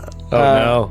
Oh Poor Brother Ramius is going to be on the outside of this clique. Well, speaking I of feel. Brother Ramus, you want to see this dude? Yeah. Well, so coming up behind and obviously a little bit slower than the younger and more sprightly on their feet ladies, Brother Ramius, you can see that it begins to come over the hill because the first thing that you see is books. You see these books first, and then his head shortly after, as he's lumbering up over the hill, older than we saw him in the flashback, late 30s maybe, and frail, grayish of skin, almost sickly looking. In the winter, it doesn't matter, he still kind of like has sweat along his brow as he's hefting up this hill, and on his back he's got a backpack, and it's just filled with books. And there are books like on the outside of it as well, tied to straps, books that hang from the side, books that are easily retrievable on leather straps. And I want that bag. yeah, it's a badass bag. I can't And he imagine has how this- heavy. It's extremely heavy, especially for a guy with very, very low strength.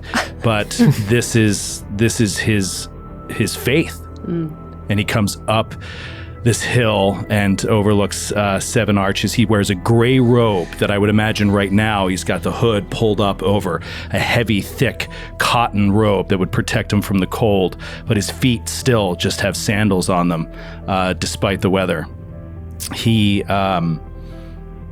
He has thinning brown hair with a balding pate at the top, and has just sort of a sadness in his eyes, but also a kindness at the same time.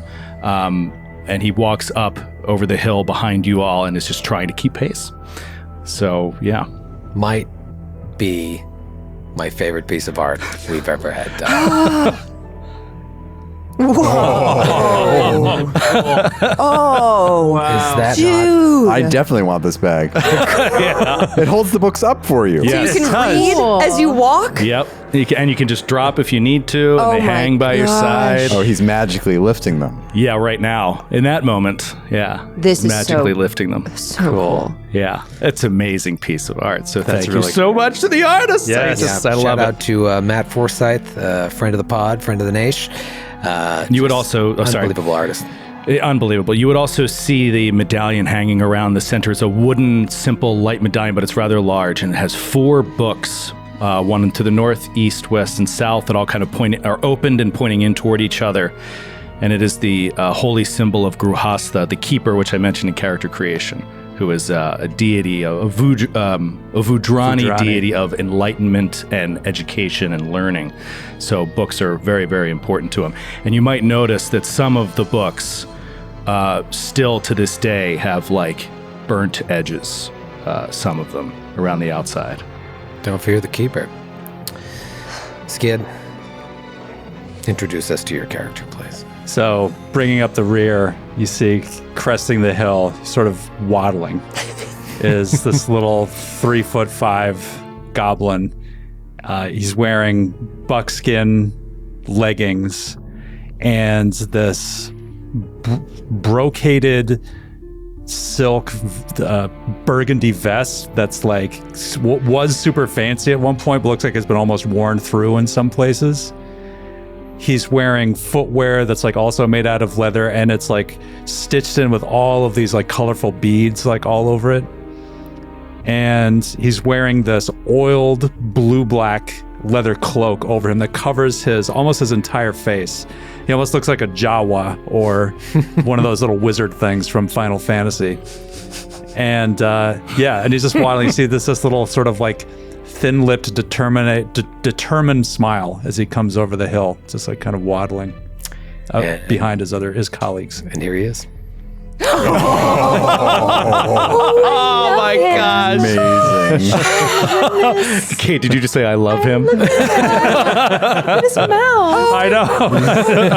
I want to pick him out. Oh, Beautiful. Oh, God. He's just like holding his own his wrist. own little hand. Yeah.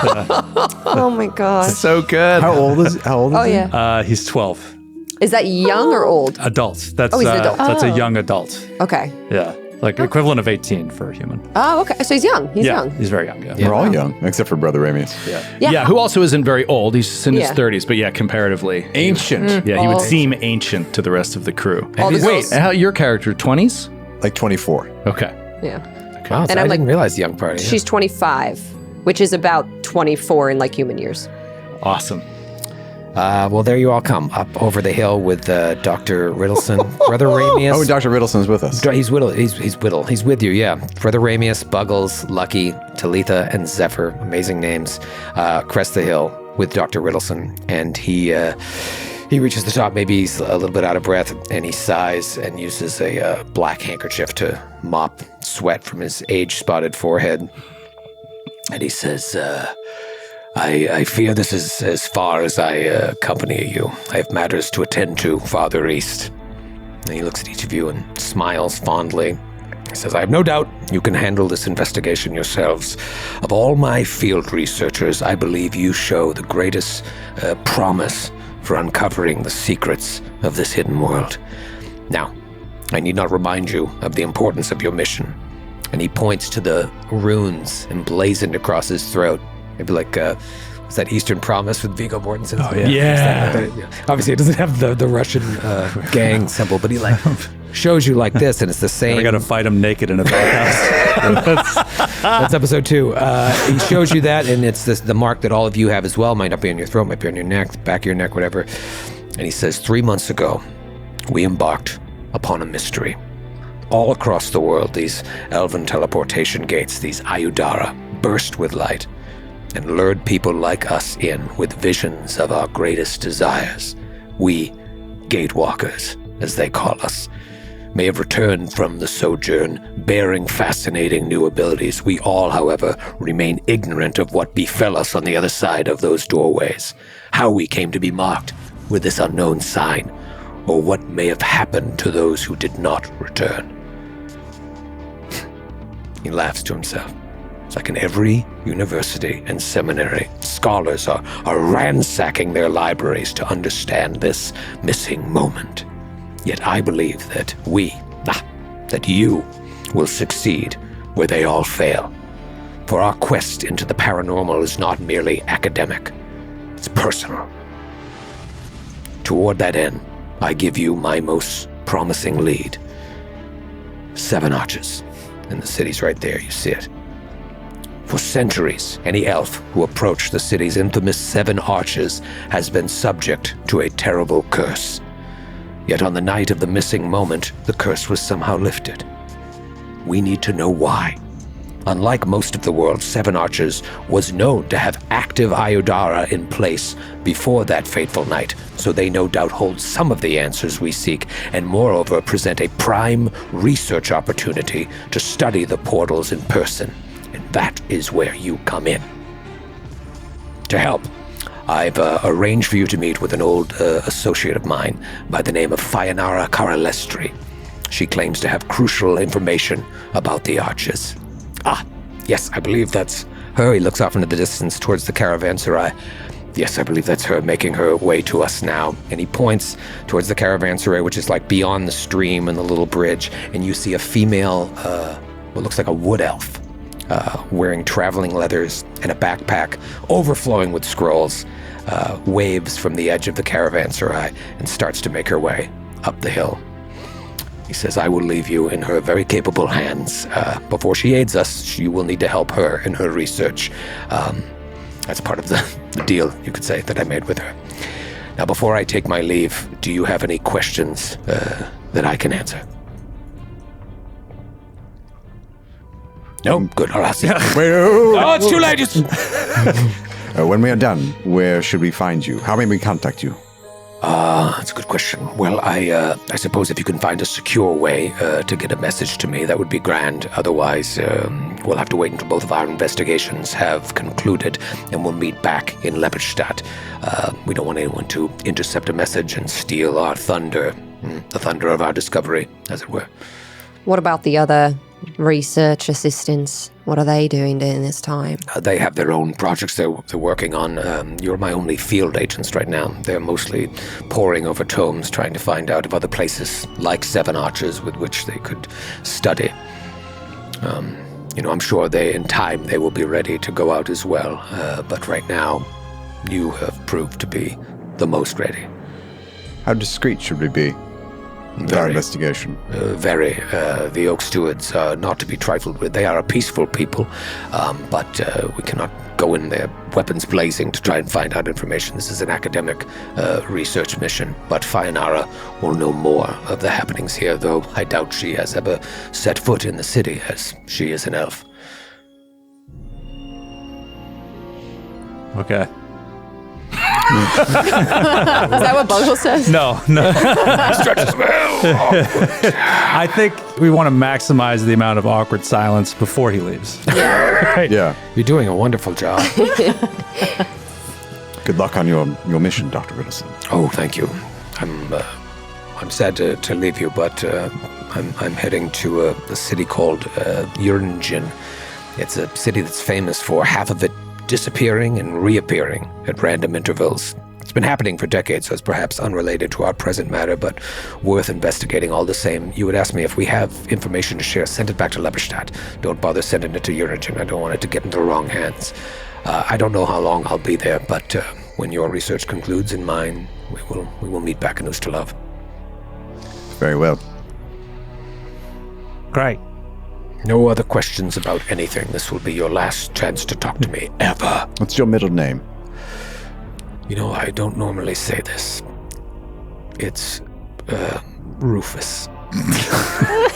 Edward Rufus Riddleson. Both my grandfathers were named Rufus. Ah. Yes. That's very interesting. Can you tell us more about the My grandfathers? stewards? The Oak Stewards. And should I hide my ears? Yes. Okay. You should. You would not be allowed past the city gates, I believe. I'm sure Fainara can instruct you on the best course of action. But yes, you would not be welcome there. For your own safety. They mean no harm. They're actually keeping elves out to protect the elves, because up until then, this obnubulate curse would do horrible things to them. It's a terrible affliction, actually. Clearly magical in nature. From my understanding, first you fall unconscious, then you shrivel up, you lose your memory, and eventually just dissolve into ash. But thankfully, it only affects elves. I mean no disrespect. It doesn't make it any less tragic that it's only elves. But Oh my God. I forgot that you were here. We all share a glance amongst each other. Dr. Wilson, It's kind of racist. It only happens to filthy It's all elves. right. Nothing Worked to worry together about. so long. I never. the Oak Stewards, though. Yes. What can you tell us of them? I don't know much, honestly. Fainara could tell you more, but they are the guardians of here. I mean, long ago, this land would have belonged to the elves, but they came in when the elves left and have made it their home. The river kingdoms are full of druids such as these, but they are the protectors of these seven archers. And as I said, they are peaceful, but they are sort of set in their ways. And I believe that this problem with the obnubulate curse has caused a lot of friction between them and the elves, obviously. But their hearts are in the right place. They're trying to protect them from shriveling up and dying. And there have been no cases of an elf shriveling up and dying since the missing moment. Since the night of the missing moment, yes. The rumors are that elves have snuck in and come out with no ill effects, and up until the night of the missing moment, that would never be the case. Oh, they're only rumors. Indeed, I don't believe you would knowingly send Zephyr into such danger without knowing for sure she would not be hurt. I mean, it's really the only way to find out. If she dies, it was a bad idea Well, to there's probably say. other ways to find out. Before. No, he's No, right. this is the only way. Probably the only way. The only, literally the only ways. That See doesn't if- make any sense. It's like a witch trial or something. You said you were a doctor. I say you're we a push. doctor. I say we push Fainara in first. and Oh see yes, what let's happens. put Goody Proctor in the pond. See if she drowns. As a doctor, we only learn things through trial and error. So if your friend shrivels and dies, then we know we shouldn't have done that. Is Fainara on the level? Is she one of us? Oh yes, Fainara, and he kind of smiles to himself. He's like, she's an old traveling companion of mine from back in the day, and yes, we both sort of settled down into our studies, took different paths. Just a fine scholar. Was your relationship physical at any point? I think that's really important. But forgive me, Dr. Riddleson. Yes, You did not answer Lucky's question. I just Is she one of it's us? appropriate. Oh, here she is. I got to show you a picture of Dr. Riddleson. Oh, do you have a picture? Pretty intense, dude. Holy God, crap. I was The tone of this I withdraw my question. I'm not. Any more questions about the No, sorry, please. Please leave us. No, it's all right. Wait, but I actually do want to know: possible. is Fionara a gatewalker? That's what I was asking. No, she is not. Oh, okay. She's not a gatewalker. She's just a part of the people here, and he trusts her. Clearly, it seems like Darrow shows a long canine fang. Buggles seemed to sort of pick up there. Maybe there'd been a little something else there, but he trusts her, and you trust him implicitly. He's the only one that corralled people such as yourself together to try and figure this out, whereas most people just sit in the, like he said, sit in the library trying to figure it out. He's actively trying to help. Of course, everybody came back with different things that have happened to them, and you can see this was not how he looked. I was going to ask: are the bulging purple veins across his bald head a pre-missing moment? That's a new development. Okay. Yes. And the purple eyes, new as well. Yeah. Very, very intense dude. The intensity was there, but not the other stuff. Purple lines. Yeah, those are all new. Dr. Riddleston. Ah! I didn't see you standing there. Dr. Riddleston. Yes. Despite your horrifying visage and clear hatred for Your the skin's elves, great. I, for one, appreciate all you've done to bring us together.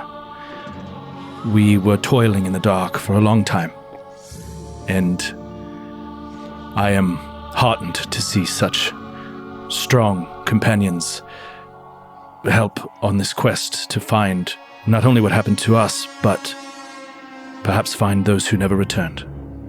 Yes, it is my hope that as much as we'd like to recover knowledge about what happened to us, there are just as many, if not more, that never returned. Are they still out there? And where is out there?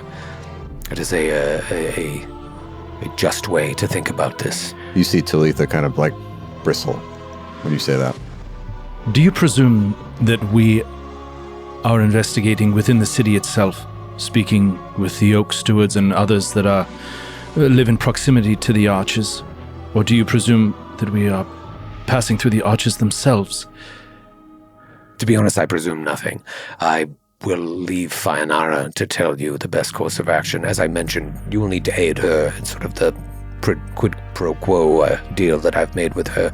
You help her, she helps us with information, and she will lead you. Understood. Thank you. You're welcome. Sorry, I caught up in this. What is So now we know going on? Dr. Riddleson and This appearance wasn't all that changed. Bartolamius. He's got a smoldering look. It's quite attractive. Here she is now. Buggles comes up to the doctor, says, "Thank you, doctor," and he just hugs his leg.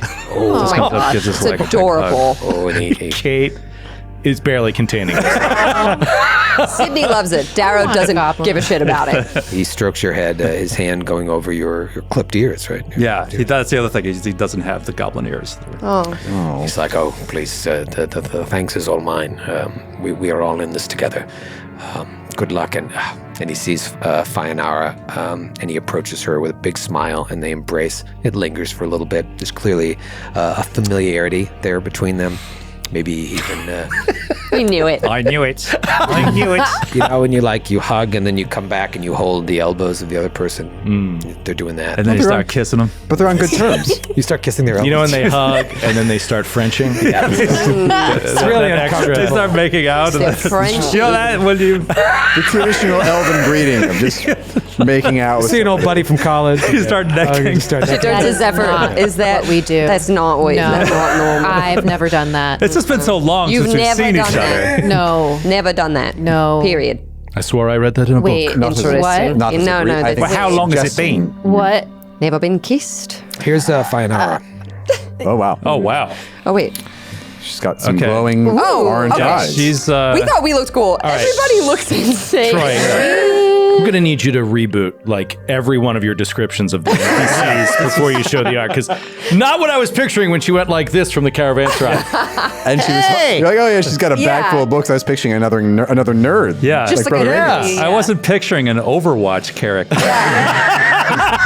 Sorry, but she's hot. I will definitely do whatever she tells me. Yeah. I definitely will engage in the traditional elven greeting of a full makeup. Yeah. Okay, bye, Dr. Middleton. Come here. Come, let me say hi. Grasp her elbows. And so they realize that maybe they're making out a little too long. No, they're staring at each other's eyes a little too long. And he's like, anyway, this is Fayanara. She knows this area better than any and is a far greater scholar than I ever will be. And she's like, oh, you flatter me, Doc Etty. And he says, anyhow, I will be on my way. Please help her in any way she needs, and she will return the favor. And he clasps each of your hands, reaching down to Buggles. Good luck, investigators. Thank you, Doctor. Thank you, Doctor. And Thank you. off he goes. Walks sort of in another direction, away from the caravanserai, across the brook, and down. Waves. Have we been apart from him? I imagine like maybe a little bit for investigations here and there, but maybe since he's gathered us, I can't imagine spending a lot of time apart from him, 6 months from the missing moment, 3 months since you returned. Let's say it took you a month to decide, hey, we should join this consortium of illuminated pops. So you've probably been spending about 2 months or so, 1 to 2 months in his... and with in each his other, house. like Yeah. you know With each each other other, yeah, really yeah. well. That's like summer camp.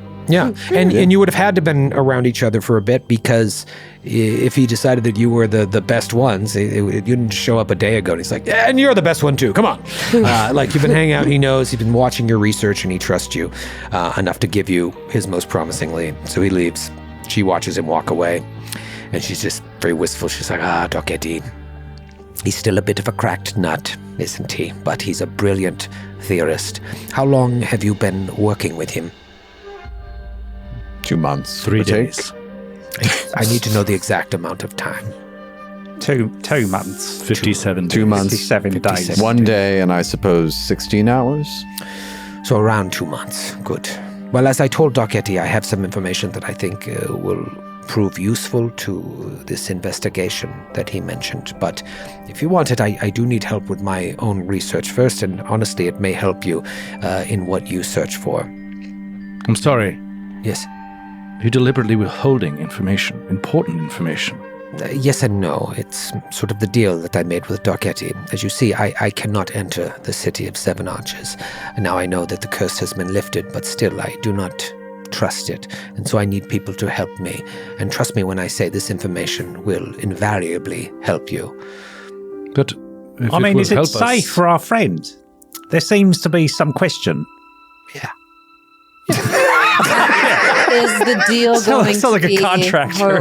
me walking through for you? is this up to code? yeah. Dr. Riddleston Yes. mentioned that you've never set foot in Seven Arches, so how do you know that it's safe for a fellow elf? I'm to be honest, I'm not especially keen to test the rumor about the curse suddenly lifting, nor the uptick in these attacks from Gorgas. Are you familiar with Gorgas? What's a Gorga? It's monstrous, shadow-eyed fey creatures.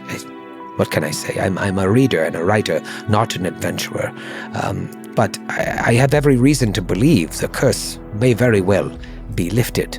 And It's we're just- supposed to offer up our friend as a test? Ultimately, that is your choice, though I do understand why you would be worried. What if it's okay with me because I'm a half-elf, and then we say, oh, good, and then it's not? That may hold up. That may hold up, but I will be honest with you. Up until the night of the missing moment, half-elves suffered the same fate as any elves who got close to the arches. So, Is there any cure for the condition? to my knowledge, no. It acts too fast.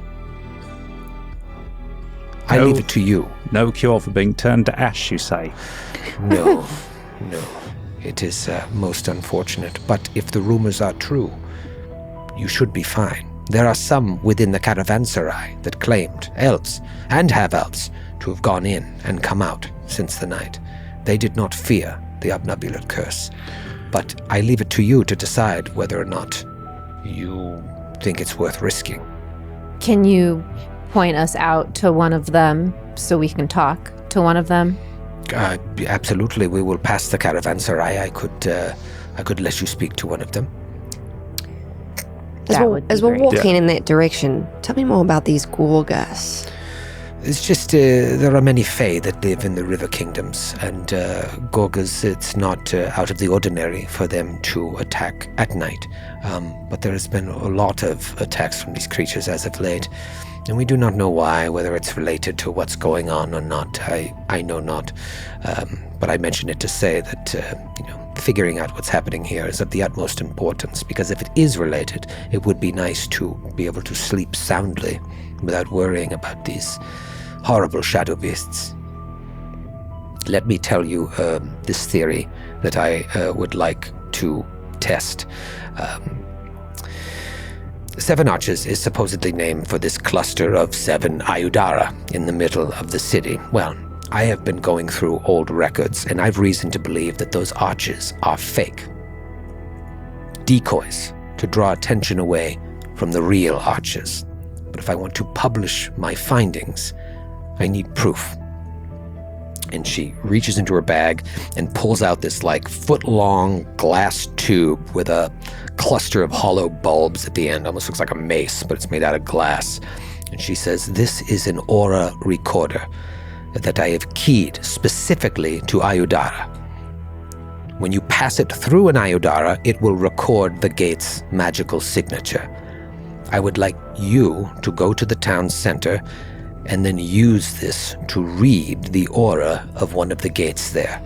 If I'm right, this will prove that the aura of the supposed 7 Arches is all wrong for true Ayudara." Now, I have never been there, so I cannot give many more details about the locale. You may speak to this elf when we reach the caravanserai, but either way, you should take some time to learn things before you go stampeding up to the 7 Arches. I know they are a popular attraction, but non-residents are kept at a safe distance by alarmed barriers and guards, and with these recent disturbances, I'm sure they have doubled the patrols. What are each of your skills?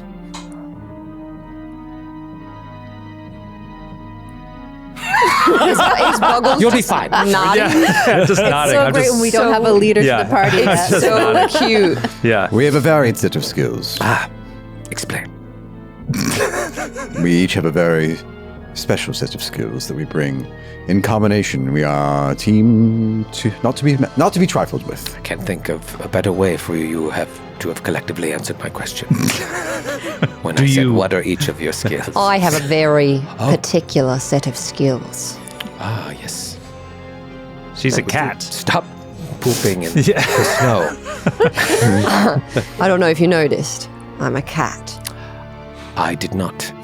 Ram. There it is. No, she says she unsheaths her wakizashi and her kopesh, and she kind of spins them in a cool form. It looks cool. A dancer. She sheaths them again. She goes, "No, I'm not a dancer. I'm a fighter." Good. That will come in handy. Though, I should say you should be discreet. We do not need to shed the blood of the Oak Stewards in finding this information out. The more discreet you are, the better. They do not take kindly to strangers disrupting their way of life. You will need to do this stealthily. I'm excellent at that too, Darrow says. Dr. Riddos did not explain. Discretion is our specialty. He did not, but I am relieved to know that. We're incredibly silent. Good. Buggles, control the volume of your voice. I'm sorry. I'm working on it. Well, how you ultimately choose to handle this, what your skills are, isn't really my concern. However, just be careful. There's no need for bloodshed. Now, you. I'm sure you pass in many cities as human, but that will not be the case here. I have obtained several disguise kits with certain cosmetics. I would suggest, should you decide to go with your companions in, that you change your appearance.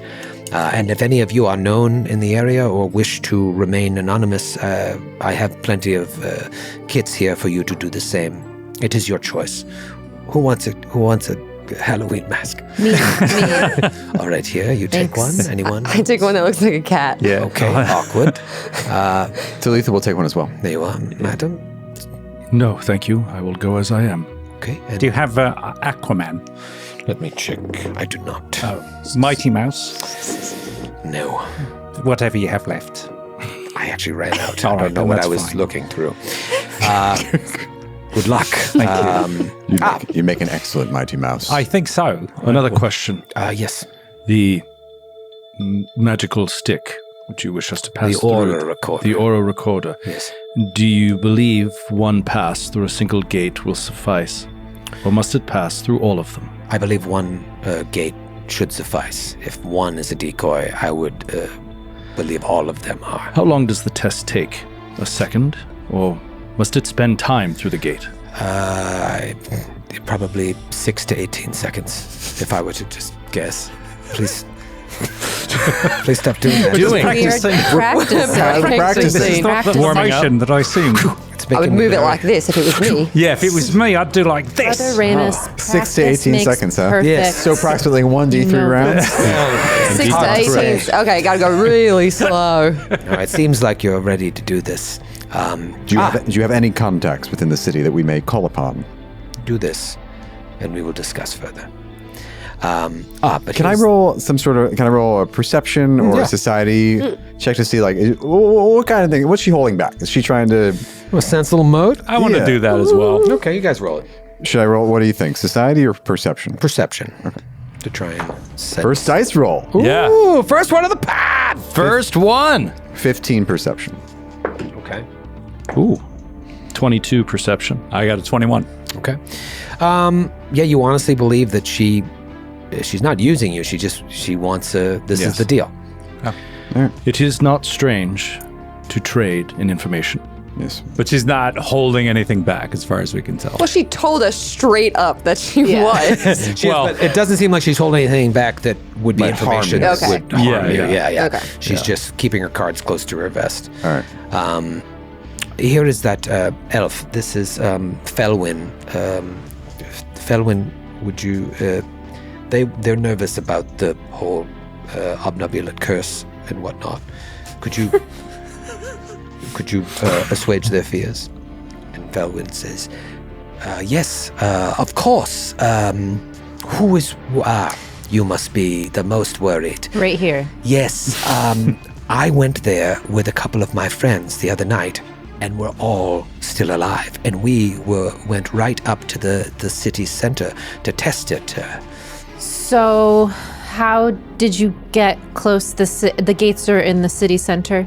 Yes. How did you get close? We disguised ears, obviously, and I wore a funny nose. And we went to the taverns, as we'd never get to go to the taverns. And we've heard that there's some of the best in all of the river kingdoms. And so my friends and I, we just turned 21. We wanted to go. How old are you? Yeah, we heard there's really good bars, and so we went, and then we had a couple too many espresso martinis, and we were all jazzed up and said, Of course. let's go check out the arches, and if we die, we die. So it was a girls' night. It was a girls' night, and we did. And we were falling in the street, laughing, but luckily the Oak Stewards did not see us, and we walked right up to the sort of rope that they have around there, and they said, "Hey, here, get out of here, drunk kids!" And we said, "Sorry." We stuck our noses up at them, but no one died. No one turned to ash, and this was 2 nights ago. Before that time, I've heard stories of ancestors of mine that walked in and never came out. So I think you'll be fine, and you should totally go to this bar. It's great. You have to get the espresso. You have to get the espresso. It's single origin coffee. No. What can you tell us about the Oak Steward's god routine procedure? Their vibe. Their vibe. There were 2 there the night we went, standing guard. It was night, but in times past, I don't think there would even be a guard there. But with all of this stuff that's gone on as of late, they're more protective, and they just stand there and I patrol. said God or guard? Guard. God. Guard. And the arches themselves are roped off. Yes, it's just a simple rope around it. But they told us to, get out of here. And we did. Is there any kind of patrol in addition to the 2 guards? We did not see any, but we were drunk. I see. I don't know how much we can trust What was the name of the bar? her information. Patsy's. Tatsies. And Talitha is like she knows what Checks out. It's a franchise. I've been to not this It's one. not that cool. It's a franchise. Spent a week there one night. Goodbye, Fayanara. And Felwyn goes back to the caravanserai. And Great. It's bustling. It's huge. There's probably like 50 tents there. What time of day is it? Right now it's late afternoon. Okay. So And a it's a drunk blizzard. girl said that everything's going to be fine. Yeah. And we can just walk up to the gates. Yeah. No red flags there. Awesome. Perhaps being drunk is the key to staying well. It's not a bad idea. Perhaps if we conceal ourselves or disguise ourselves as revelers and go, we can Yes. avoid the outward suspicion of the town guard. Oh, yes. I've never had a drink. I'm curious to try. Oh, Wait. my young friend. Are you serious? We're going to dress up as a gaggling crew on a birthday? Yeah, a bachelorette Get party. these espresso martinis? Yes. And one of idea. one of us perhaps can slip in and test the aura, while the other of us can create a diversion and keep an eye out for the guard. Ramius, do you imbibe? I do not, and I'm afraid I would not fit so well in your scheme. I think we'd be found out rather quickly. However, perhaps I am a teacher, and you my students. I am your... what's the word? Drag. Chaperone Sensei. for the evening. And I just sort of keep my distance, and you go do your thing. You may also know if we've been around each other, like Zephyr doesn't either. Drink. You don't drink either? No. Talitha drinks quite a bit. Okay. Lucky drinks. Actually, drinking is not required, but pretending to do so is just as good. Forgive me, Brother Ramius, you don't strike me as the deceptive type. I'm not, no, but it's not for me. As I said, I will appear sober the entire time. I'd like to try one. We'll make it happen, my friend. You should. It is an experience. It looks fun. Do you need me anymore? No, go. I know. Go away. away. No. I'm done with you, please. Good luck and to you. I do hope that the rumors are true. If not, it's really nice meeting you. She doesn't say that. She's, Oh, I was Whoa! she's really cool. You picking up on a vibe there? Yeah, what's happening here? Good luck, and I will be here. Where should we meet you? Here in the caravan? I said I will be in the caravan, so I just asked for Fayanara, and they'll lead you to my Who's they? camp. Anyone here? We're all friends. So we're supposed to find like a a hostel. random drunk girl and ask to find It doesn't have to Fayanara be a down drunk there. girl. You could ask literally anyone here that looks reputable, and they will lead you to me. They all know of Fayanara. Who is holding the recorder? Who's the stealthiest among us? I thought I was way more stealthy. feel I only like have a you +2. I'm really good at thieving. I have a +7. That you win. You beat my +5. All right, awesome, because I don't think Zephyr would be good at pretending to be drunk. You don't know till you try. We don't have to pretend. Yeah, that's the other option. We're going to force you to drink. Shots. All right. So I think Talitha would like to disguise herself. Obviously, she doesn't have to conceal any kind of elf heritage, but she would like to kind of alter her appearances a little bit in case of things. Yes. I want a false nose. He got excited at the idea of the false nose. Okay.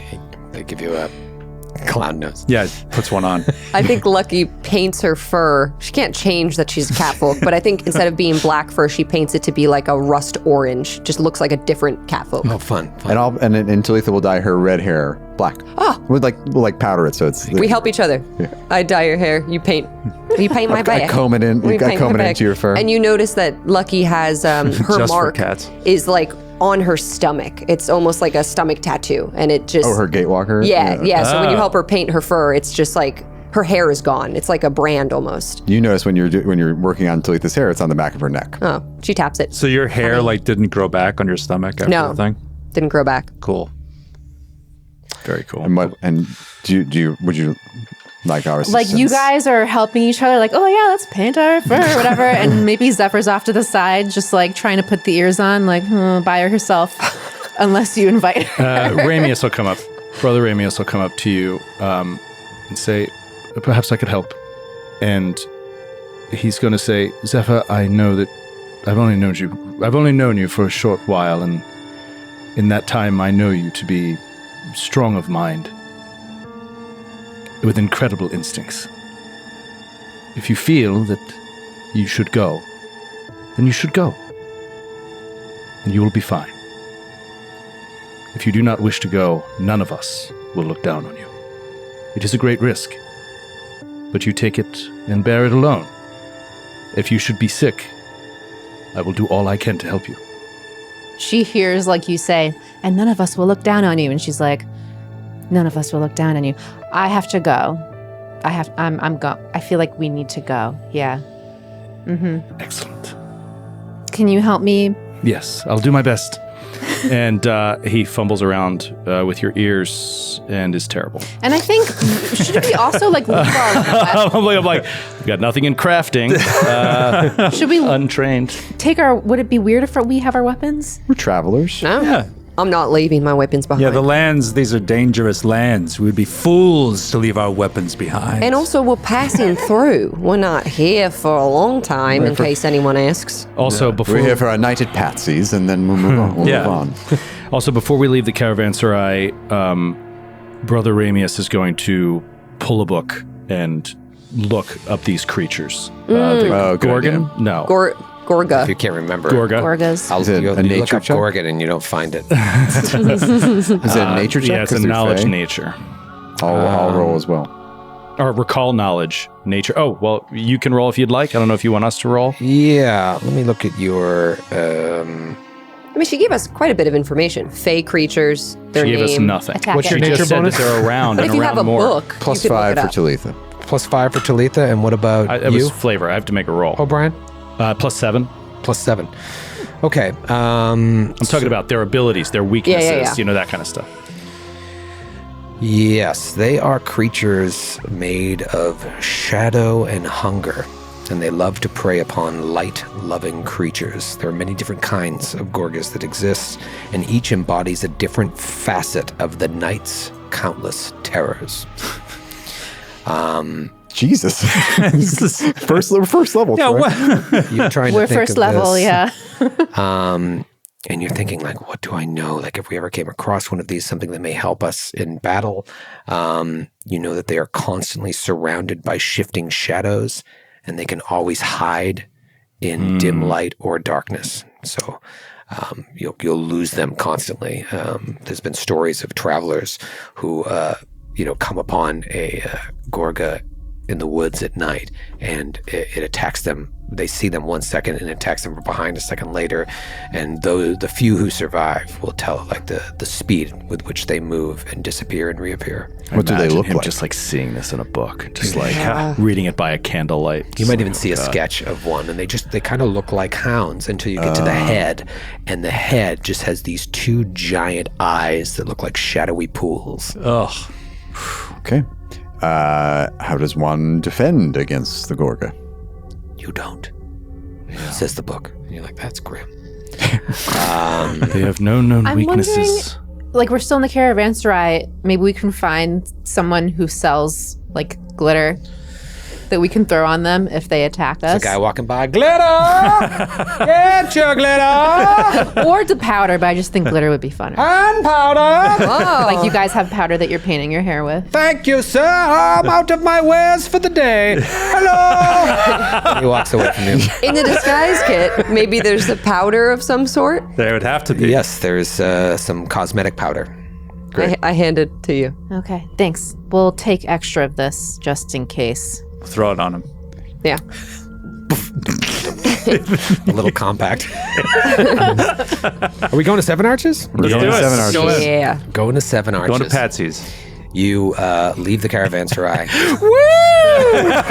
It's ladies' night. And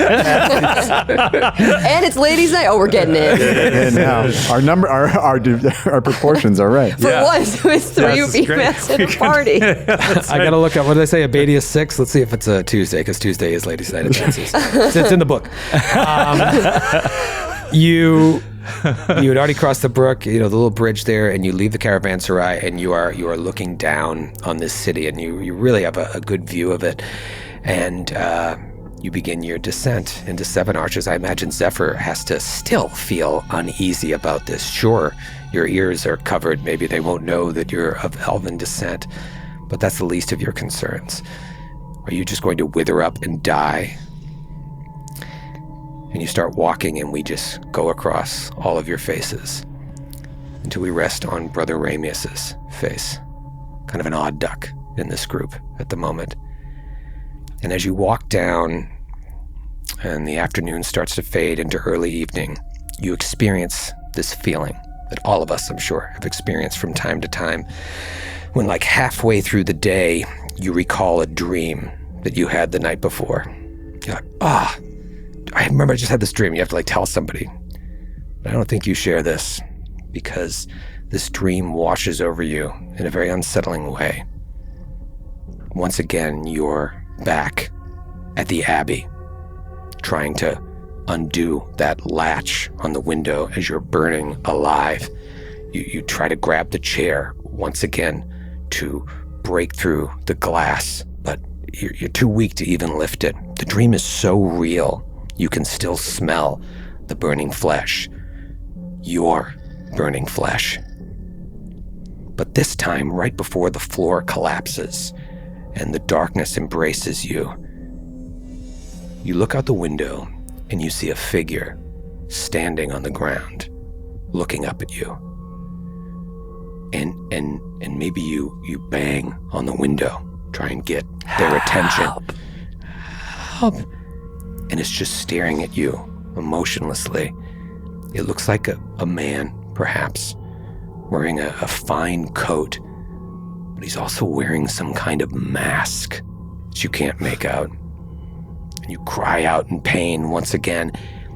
And now, in spite of all the searing pain from this fire, the greatest pain you feel is where the symbol is on your body. Where is the symbol? From his neck, on the back of his neck. All right, so you feel the fire, but like you have this burning pain like right below your hairline, and you raise your hand to it, and you can feel that tattoo that appeared on your skin. And it's burning with an intensity that dwarfs the heat of the flames. And you kind of wince and look down, and when you look back up again, that man is right on the other side of the window. Oh my God. Staring at you like floating. If you've ever seen Salem's Lot, it kind of has that sort of feel. It's right there. And they tilt their head at you, and they're wearing a monstrous mask of white fur with thick horns. What the fuck? Oh my God. It's been a while since I've got to say this. We will see you next week. Oh my God. Yeah, he's not sharing that one. Oh my goodness. Yeah, you don't need to tell us. Yeah, I don't want to. They're also happy for ladies' night. I don't want to ruin it. Just wait till we're drunk, maybe. Dreams you want to keep to yourself.